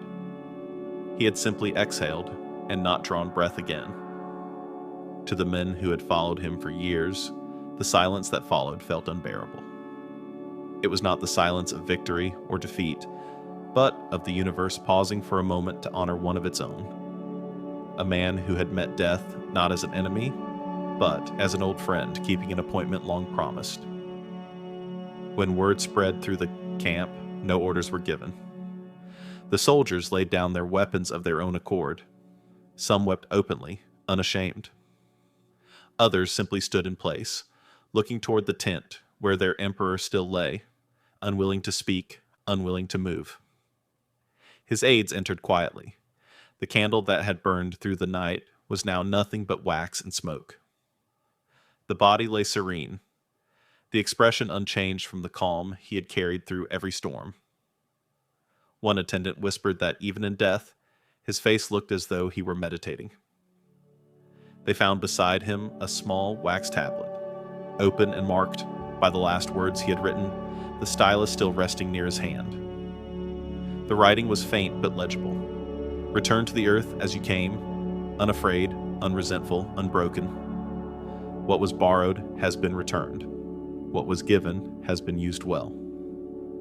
It was decided that his body would be cremated at Vindobona before being taken back to Rome. He had requested no procession, no ceremony, no divine titles. But the soldiers refused to let him pass in silence. At dusk, they gathered around a great pyre built near the river. The flames were lit, and as the smoke rose into the fading sky, thousands of men bowed their heads.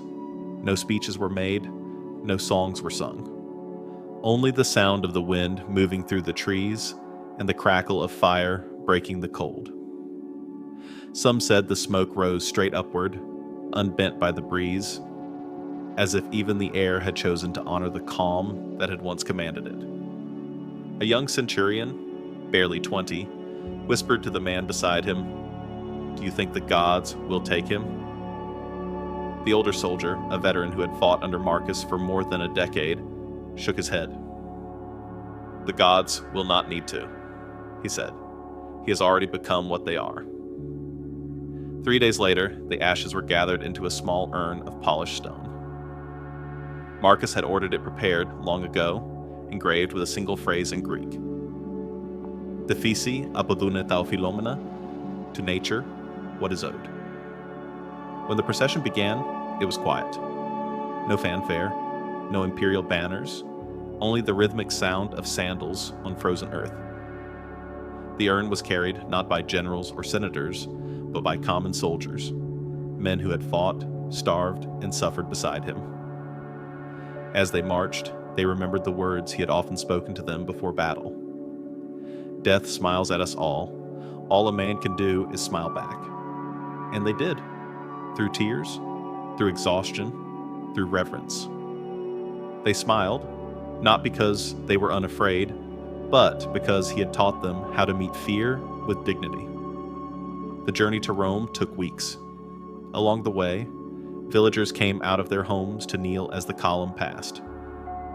Many did not know the emperor's name, only that he had been a good man. In Gaul, an old philosopher came to the roadside and bowed deeply. "You have shown us," he said to the soldiers, "that it is possible to rule and still remain wise." By the time the urn reached the Italian plains, it had become a symbol, not of empire, but of humanity. When they finally entered Rome, the city fell into an uneasy hush. The Senate, eager to perform its duties, arranged a grand funeral against his wishes. White marble arches were draped with black cloth. Thousands filled the streets. Commodus rode at the head of the procession, his golden armor gleaming, his expression unreadable.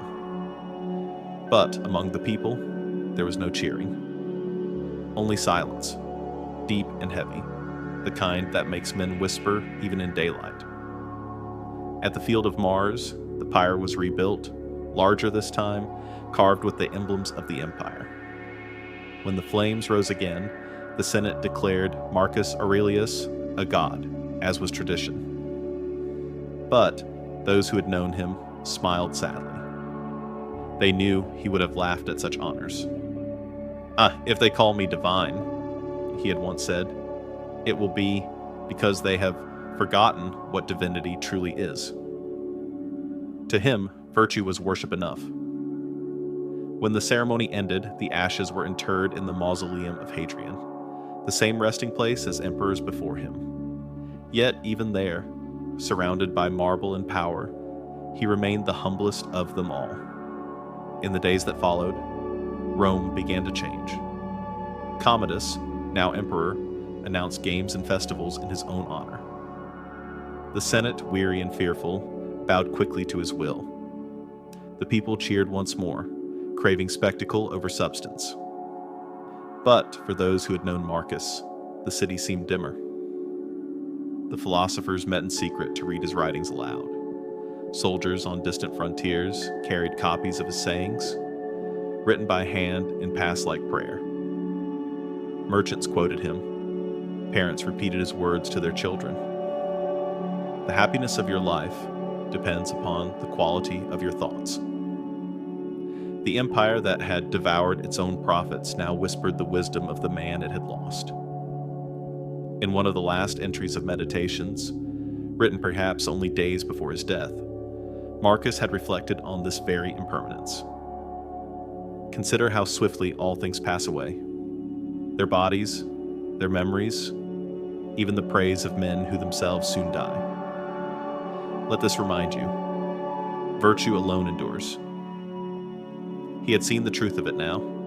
His body had returned to dust, his empire already turning toward decay, yet his virtue had begun a second life, carried not by marble, but by memory. Some years later, a Roman historian wrote of him, "He was the last of the good emperors, the final breath of reason before madness returned." Others called him the philosopher king, the embodiment of Plato's impossible dream. Yet if Marcus could have read their words, he would have dismissed them all. He had never sought perfection, only integrity. He had failed often. He knew it. He had doubted, grieved, faltered. But he had never lied to himself. And in that honesty lay the purity of his calm. He had ruled not to conquer the world, but to understand it, and in doing so, had understood himself. Decades turned into centuries. Empires rose, crumbled, and were replaced. The marble of Rome cracked. The roads turned to dust, but his voice endured. Monks copied his words in candlelight. Generals read them before battle. Scholars whispered them in dark libraries. And ordinary men, tired of suffering, found in his reflections a reason to endure with grace. Waste no more time arguing about what a good man should be. Be one. That single sentence crossed 2,000 years like a bridge, carrying the quiet strength of a man who had walked through the noise of power and found stillness at the center. And so, Marcus Aurelius did not truly die at Vindobona. His body returned to the earth, yes, but his mind remained in motion, woven into the pulse of the human story. Every person who seeks calm in the face of chaos, every soul who chooses dignity over despair, continues his meditation. He had written once, perhaps as a reminder to himself, perhaps as a message to us. When you wake, ask yourself, will today find me angry, afraid, or at peace? If I must live among madness, then let me be the sanity within it. That was his prayer, not to gods, not to eternity, but to the fragile, flickering strength of the human spirit. As the centuries passed, statues of him weathered and fell. His temples became ruins. But in the silence of those ruins, travelers sometimes say they feel something, not the grandeur of empire, but the hum of understanding, like the faint echo of a steady breath. Perhaps it is only imagination, or perhaps it is the quiet presence of the emperor who never slept in peace, yet taught the world how to find it. For Marcus Aurelius, death had been no tragedy. It was simply the final line in the book he had spent his life writing. The proof that a man can live without fear, rule without pride, and die without regret. He had given everything that could be taken, and what remained was the only thing that could not: calm. Death is not to be feared, he had written. If it ends, there is nothing to suffer. If it continues, there is nothing to fear. The fire, the river, the dust, all had reclaimed him, but his words remained, flickering like that last candle in the Vindobona night. Small, steady, eternal. And somewhere, in the space between his final breath and the turning of the world, the calm he had sought became real. Not for him alone, but for anyone who dares to look within and whisper, "I too am unafraid."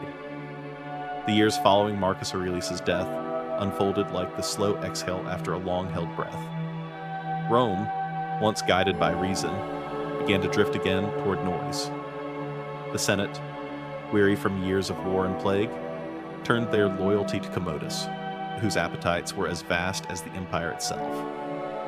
Banquets replaced battles. Gold replaced virtue. The city that had once echoed with the measured footsteps of a philosopher-emperor now roared with games, laughter, and the blood of the arena. Commodus renamed Rome after himself, renamed the months after his own titles, even demanded that statues of his father be recarved to resemble his own face. And so the empire that Marcus had ruled with thought and restraint began to forget the very lessons he had written down in fire and discipline. But forgetting is never total. In the villas of scholars, in monasteries far from the capital, and in the quiet studies of Stoic students, fragments of his words survived. A slave, freed by his decree, carried a small tablet with some of his sayings carved into it. A centurion who had fought at the Danube copied his reflections onto scraps of parchment before returning home to Gaul. A teacher in Athens began reading them aloud to his students, not as the words of a god, but of a man who had lived as though reason were enough. Those fragments would travel centuries before they were gathered again into the form we now know as meditations. At first, no one knew the name. The text had no title page, no signature.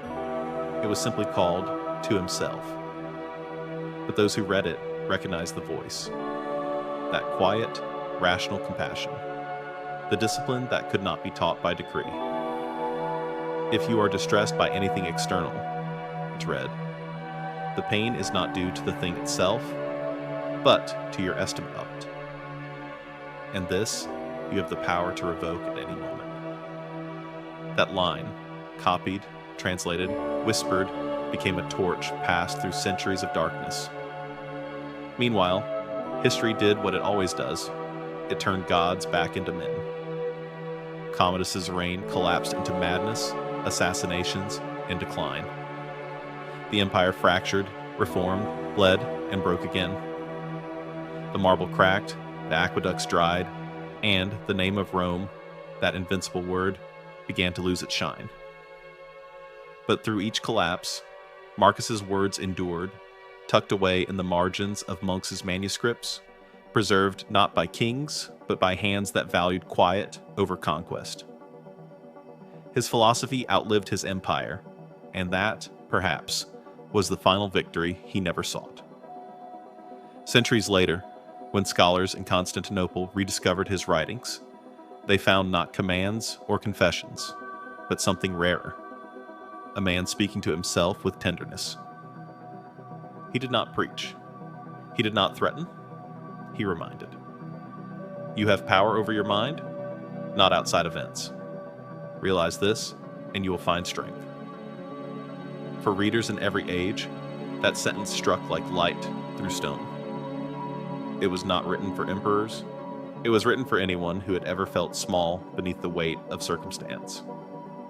It was the voice of someone who had seen the highest form of power and concluded that the true empire is within. By the time the Renaissance came, the world was hungry for rediscovery. Painters, poets and scholars began to look backward, searching the ruins of antiquity not for glory, but for wisdom. They found Marcus waiting for them. Michel de Montaigne, the French essayist who invented modern self-reflection, carried a copy of Meditations everywhere he went. Marcus Aurelius, he wrote, teaches me to die each day, so that when death comes, I am already acquainted. In England, Shakespeare read his story. A philosopher forced to rule and turned it into the bones of tragedy. In Germany, Frederick the Great studied him as the model of a ruler governed by conscience, not impulse. In America, statesmen copied his sentences into their journals, and in quiet bedrooms and prison cells, countless ordinary souls, unknown to history, have opened those same pages and found, not an emperor, but a companion. When you arise in the morning, he had written, think of what a privilege it is to be alive, to breathe, to think, to love, to be. It is strange when we think of it. A man who never sought immortality has become immortal, not through power, but through restraint. His face still stares from old coins and broken statues. The calm eyes, the patient lips, the furrow of thought that suggests both weariness and faith. But it is the unseen part of him, the interior, that continues to rule. In a world that glorifies noise, he remains the patron saint of silence. When modern leaders quote him, they rarely understand him fully. They speak of strength, not realizing he defined strength as self-control. They speak of courage, forgetting that he found courage in gentleness. They speak of victory, unaware that his greatest triumph was to wake each day and forgive the world once more. The best revenge, he wrote, is not to become like your enemy. The sentence could serve as his epitaph, not carved in marble, but in the behavior of anyone who still chooses patience over rage, composure over chaos. What then remains of Marcus Aurelius? Not the empire? That fell. Not the marble? It crumbled. Not the lineage? It burned itself to dust. What remains are the pages written by a dying man in a war tent, under candlelight, with the sound of coughing soldiers in the dark. The thoughts of a man who ruled the world but ruled himself more fiercely. The reminder that peace is not a prize to be won, but a discipline to be practiced. Every hour, every thought, every breath. Imagine him now, not as a statue or as a god, but as what he truly was. A man sitting alone by a dying fire, his armor off, his face illuminated by the flicker of a candle. Outside, the empire rumbles, restless and demanding. Inside, he writes these words, "Do not act as if you will live 10,000 years. Death hangs over you. While you live, while it is in your power, be good." And somewhere across 2,000 years, you are reading them, hearing his voice as if he had written them for you. Because in truth, he did. He did not write for the Senate or for scholars. He wrote for the mind that wakes in the middle of the night, afraid of what it cannot control. He wrote for the soul that has lost faith in the goodness of the world, but still hopes to be good within it. He wrote for all who struggle to stay calm in a storm. Today, psychologists call his philosophy cognitive discipline. Entrepreneurs call it resilience. Soldiers call it mental toughness, but Marcus Aurelius called it simply reason. Reason was his church, his armor, his sanctuary. It was how he prayed, how he fought, how he forgave, and it is what continues to breathe through his words, a steady pulse of clarity amid centuries of confusion. If it is not right, do not do it. If it is not true, do not say it. Such advice would not have won him the world's applause, but it earned him something rarer, freedom from it. In the end, what remains of Marcus Aurelius is not just his philosophy, but his tone. that quiet authority of someone who has looked at suffering and refused to flinch. His calm is contagious. His reasoning is medicine. In a time when men built empires out of pride, he built a philosophy out of humility, and it has outlived every throne. When you stand before his statue in Rome, the bronze horseman on the Capitoline Hill, you can still feel it. The emperor sits upright, one hand raised, not in conquest but in composure. His horse's muscles are tensed, but his body is still. It is not a statue of power, but of control. Tourists pass by, snapping pictures, not realizing that the gesture is not victory, but peace. He raises his hand not to command the world, but to release it. That is what remains. A gesture, a silence. A set of words meant only for himself, still reaching us through the dust. Marcus Aurelius did not save Rome from ruin. No one could. But he saved something far greater. The proof that wisdom can live within power, that gentleness can coexist with strength, and that even amid chaos, a man may choose calm. That choice, repeated every morning of his life, became his true empire. And so long as there are those who read his words, that empire will never fall. To live each day as if it were your last, without frenzy, without apathy, without pretense. That, at last, was the lesson he left behind, and the inheritance that outlasted all crowns. In the stillness of night, when the world's noise fades, perhaps his whisper can still be heard, not from marble or scripture, but from within. Look inward, the fountain of peace is there. The centuries have rolled forward like tides, erasing empires and languages, changing faces and faiths. The aqueducts of Rome are broken. The marble of the Palatine Hill has crumbled into dust. The Forum is no longer a place of law, but of echoes. Yet in the silence of the ruins, a voice still speaks, low, calm, almost familiar. It does not come from statues or temples, but from pages kept alive by countless anonymous hands. The words of Marcus Aurelius have survived plagues, fires, wars, and the long forgetfulness of time. They have crossed oceans and languages, finding their way into the briefcases of executives, the pockets of soldiers, and the bedside drawers of men and women searching for stillness in an age that knows none. For every generation that rises and falls, meditations begins again. What does it mean to read a Roman emperor in the 21st century? In a world of traffic, smartphones, algorithms, and endless noise. It means perhaps to rediscover the ancient wound of being human. To recognize, as Marcus did, that the struggle has not changed, only its costume. He fought barbarians and plague.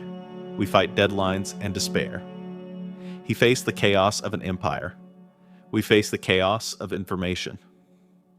But the battlefield is the same. The mind. You have power over your mind, not outside events, he wrote. Realize this, and you will find strength. To him, it was a survival mantra on a cold battlefield. To us, it is therapy, mindfulness, and meditation all condensed into one truth. Peace begins where reaction ends. In the modern world, everything demands a reaction. We scroll, we reply, we compare, we consume. The empire has not fallen. It has simply moved online. And though the swords have changed into screens, the war for attention has never been fiercer. If Marcus could see our world, he would not be shocked, only saddened. Men seek distraction, he might say, when they cannot master thought. He would understand our exhaustion perfectly. He would see the endless arguments, the shallow rage, the craving for validation, and recognize it all as the same disease he diagnosed 2,000 years ago, the inability to govern the self. The happiness of your life depends upon the quality of your thoughts. That single line, once whispered under candlelight, has become the antidote for an age that confuses stimulation with meaning. To live stoically today is not to withdraw from life, but to live with deliberate attention. It is not about rejecting pleasure or ambition.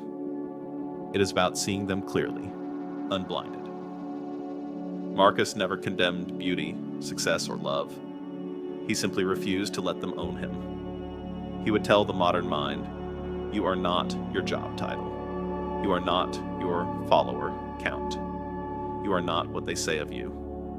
You are only your judgments and your ability to revise them." That was his entire theology. Not prayer, but perception. Not worship, but clarity. He would see no difference between a Roman senator obsessed with prestige and a modern influencer obsessed with likes. Both are slaves to external approval. It is not the man who has too little, he might remind us, but the man who craves more, who is poor. And yet, Marcus would not preach detachment as nihilism. Stoicism is often misunderstood as coldness, a refusal to feel. But Marcus felt deeply. He mourned his children, loved his wife, feared the collapse of his empire. He did not suppress emotion, he refined it. To feel, for him, was not weakness. It was proof of participation in the human experience. But he demanded that emotion serve reason, not dethrone it. "When you are offended," he wrote, "it is your choice to suffer. Revoke that choice and the offense disappears." Imagine how liberating that is, even now. In an age that celebrates outrage, Marcus offers composure. In a culture that rewards noise, he teaches silence. In a society that glorifies self-expression, he whispers self-control. Perhaps the most revolutionary idea in Meditations is not about death, virtue, or fate, but about responsibility. Marcus never blamed the world for its cruelty. He blamed himself for expecting otherwise. He looked at corruption, betrayal, and stupidity, and rather than despair, he asked, "What can I control here?" Only his response. And so he practiced the hardest discipline of all. Not moral perfection, but moral participation. To do his part, knowing the world would never be fixed. To act rightly, even when no one noticed. Do not waste the rest of your life being ruled by the mind of another. That line, written for himself, is now tattooed on modern wrists and scribbled on post-it notes across office walls. Because every generation rediscovers the same slavery. To fashion, to fear, to opinion. And every generation must break it anew. In therapy rooms, his teachings live again under different names. Cognitive behavioral therapy, they call it. The art of questioning one's own thoughts, of separating emotion from perception. Marcus would smile at the sophistication of modern psychology and say gently, "You have only renamed philosophy." He would recognize mindfulness as his own practice. The breathing exercises, the mantras, the acceptance of impermanence, he wrote all of it on the front lines of war, not on yoga mats. He would say, "You meditate not to escape life, but to return to it calmly." Even in politics, his ghost lingers. Leaders still quote him, though few live him. They admire the idea of the philosopher king, but not the burden of self-rule. They forget that Stoicism is not a brand of strength. It is a commitment to service. Marcus saw power as borrowed, never owned. He ruled as one who was constantly preparing to give it back. Imagine if today's rulers believed that. Imagine if our CEOs, our presidents, our influencers began each morning asking, "How can I serve the order of the world rather than my reflection in it?" Marcus had asked that question every dawn, and he answered it the same way. By writing, by listening, by holding his tongue when pride begged him to speak. "The measure of a man," he wrote, "is what he does with power." He could have crushed dissent. Instead, he reasoned with it. He could have glorified himself. Instead, he erased himself from his own book. He could have conquered more lands. Instead, he conquered anger.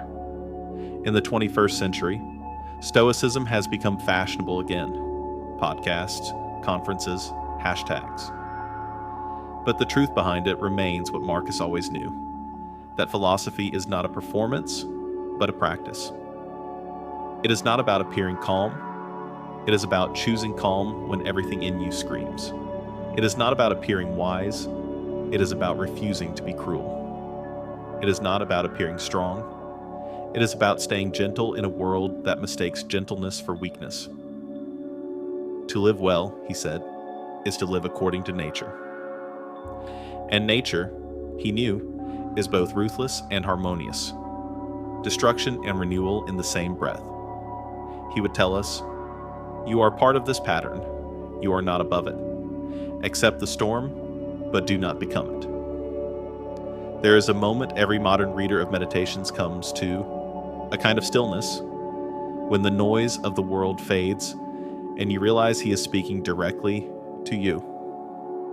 The impediment to action advances action. What stands in the way becomes the way. You pause. You reread it, and you see that this was never the diary of an emperor. It was the blueprint of resilience. It is the same lesson we crave now, hidden beneath our modern anxieties. That suffering is not a detour, but the road itself. Marcus had faced betrayal, sickness, war, the loss of children, yet still found serenity. His calm was not naivety, it was mastery. The same mastery every human being must attempt, whether sitting on a throne or in traffic. When the world seems unbearable, Marcus's remedy is disarmingly simple. Step back, look at the stars, remember the scale of things, dwell on the beauty of life. Watch the stars and see yourself running with them. He would tell us to measure our frustrations against the infinity of the cosmos, to shrink the ego until only wonder remains. In the glow of our modern cities, we forget to look up. Yet, the same stars that guided Marcus above the Danube still burn tonight, indifferent to our troubles, but luminous all the same. They whisper the same truth. You are small, but not meaningless. You are temporary, but capable of grace. And perhaps that is why Marcus Aurelius endures, not as a saint, not as a philosopher frozen in time, but as a witness to our ongoing struggle. He wrote not to escape the world, but to remain human within it. He did not transcend pain, he dignified it. He did not erase emotion, he balanced it. He remains, even now, the quiet voice beneath the static. The reminder that peace is not a gift, but a discipline, and that meaning is not found, but made. When you close meditations for the first time, you are struck by how ordinary it feels. No poetry, no divine revelation, just one man reasoning with himself. And yet, that is its miracle.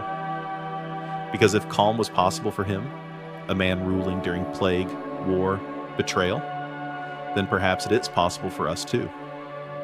And so, across 2 millennia, Marcus still sits with us in the noise of the modern age. The philosopher in the glow of our screens, the emperor of our restless minds, gently reminding us that all power begins with self-command, and that peace, no matter how fragile, is always within reach. He never sought peace in the world, we might say of him, for he built it within. And if we listen closely enough, beneath the hum of our cities and the pulse of our machines, we might still hear his final lesson whispered through the centuries. Be calm. The world has always been chaos. You do not have to be. The story of Marcus Aurelius does not end with his death, or even with the fading of his empire. It continues quietly, not in monuments or victories, but in the invisible current that still flows through the hearts of those who seek to remain composed in a world that trembles.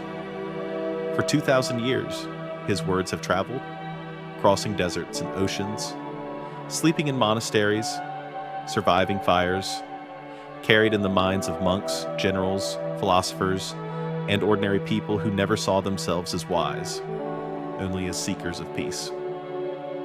The empire fell. The marble turned to dust, yet the calm endured. And perhaps that was the truest empire Marcus ever built, an empire of thought. If you listen closely, you can still hear it. The sound that never fades. Not the roar of battle, not the noise of Senate debates, but the scratch of a stylus against wax. The slow breath of a man writing to himself in the half-darkness of a tent.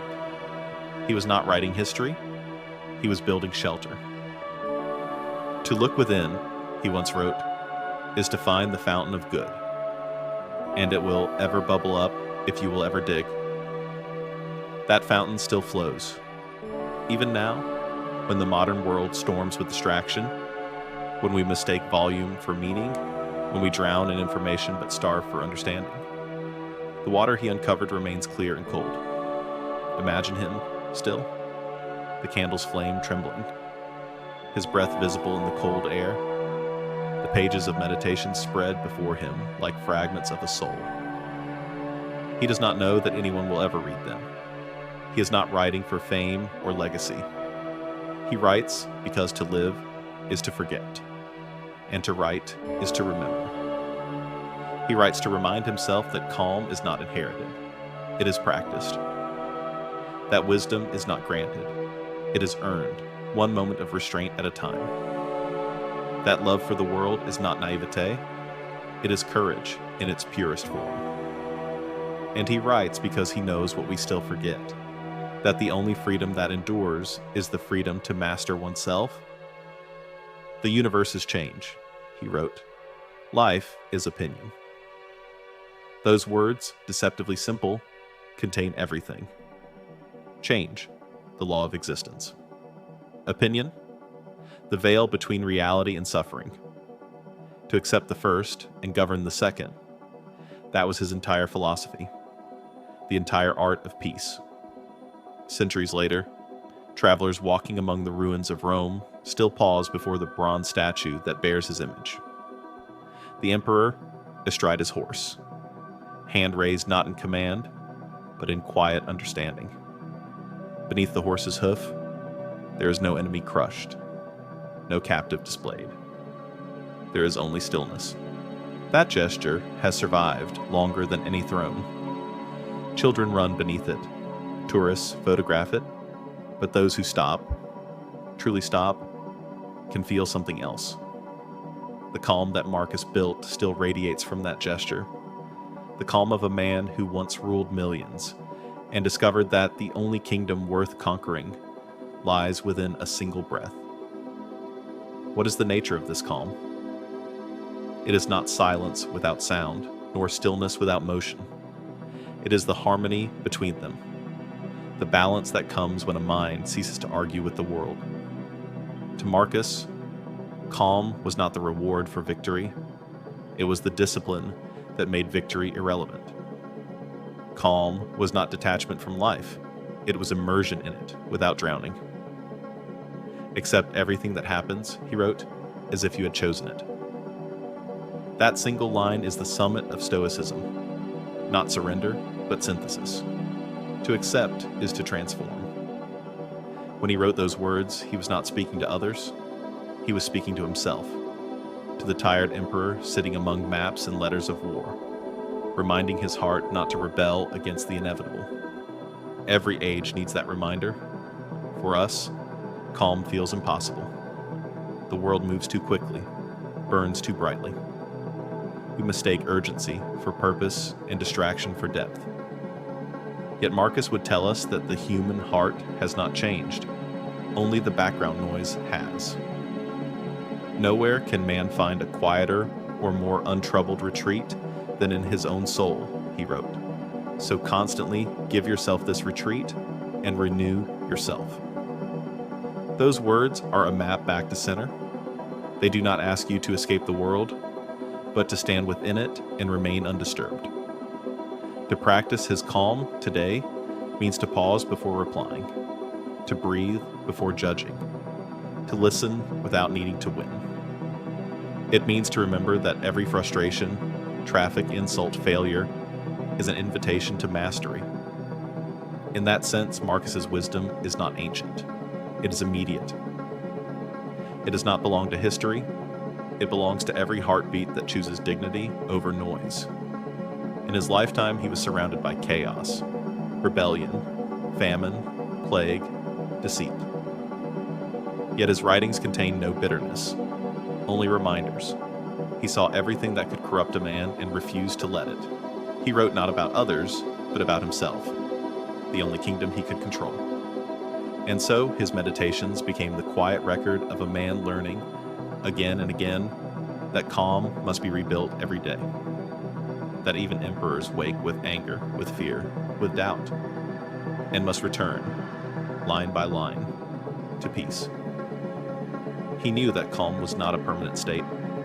It was emotion, like the river that carries silt and foam, but keeps flowing all the same. To be like the rock against which the waves continually break, he wrote, but it stands firm and tames the fury of the water around it. That is not a metaphor for pride, but for patience. The rock does not fight the sea. It simply endures until the sea learns to go around it. So it is with life. Marcus would not have wanted worship. He would have wanted practice. He would have wanted you to take his words not as scripture, but as exercise, something you must do, not just read. He would have said, wake up early, do your work without complaint, be kind when you are tired, forgive those who fail to see what you see, and remember, you will die. But until then, you are alive, so live with honor. That was his religion, not temples or prayers, but the daily repetition of decency. His calm was not mystical. It was practical. He did not withdraw from the world. He steadied himself so that he could serve it better. Even now, his calm is not an escape from noise. It is a way to move through it without becoming part of it. Every century, someone rediscovers him.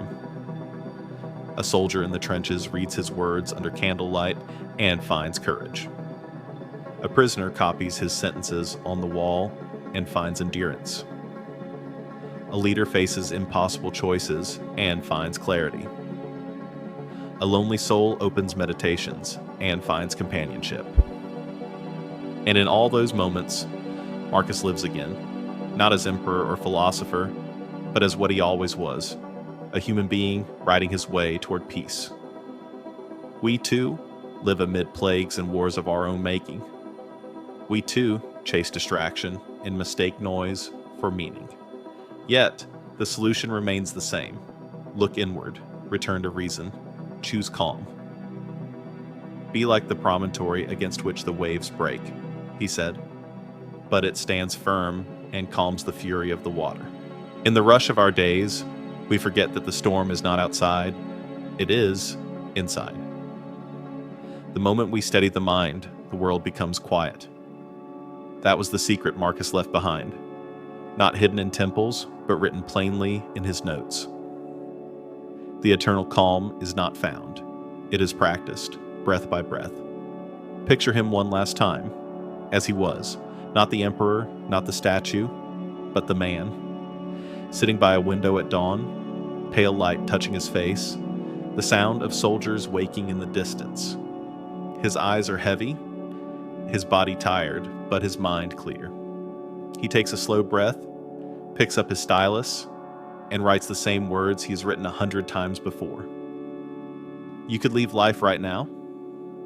Let that determine what you do and say and think. He pauses, looks out at the gray horizon, and for a brief sacred moment, he feels it. The stillness that no crown can give and no death can take away. That is the eternal calm, and now it belongs to us. Every time we choose patience over anger, reflection over reaction, kindness over indifference, we build, stone by stone, the same inner citadel Marcus built long ago. His empire has fallen, but his fortress, invisible, invincible, eternal, remains.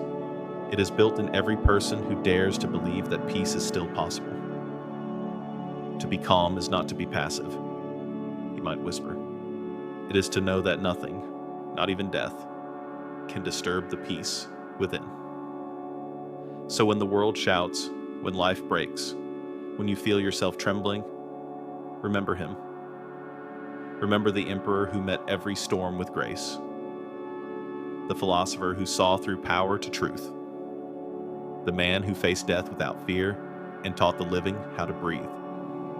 And listen, for his voice has never truly faded. It is there, beneath all noise, as steady as your own heartbeat. Stand upright. Speak truth. Let the world be what it is. And be calm, for this too shall pass. That is all that remains of Marcus Aurelius, and it is enough.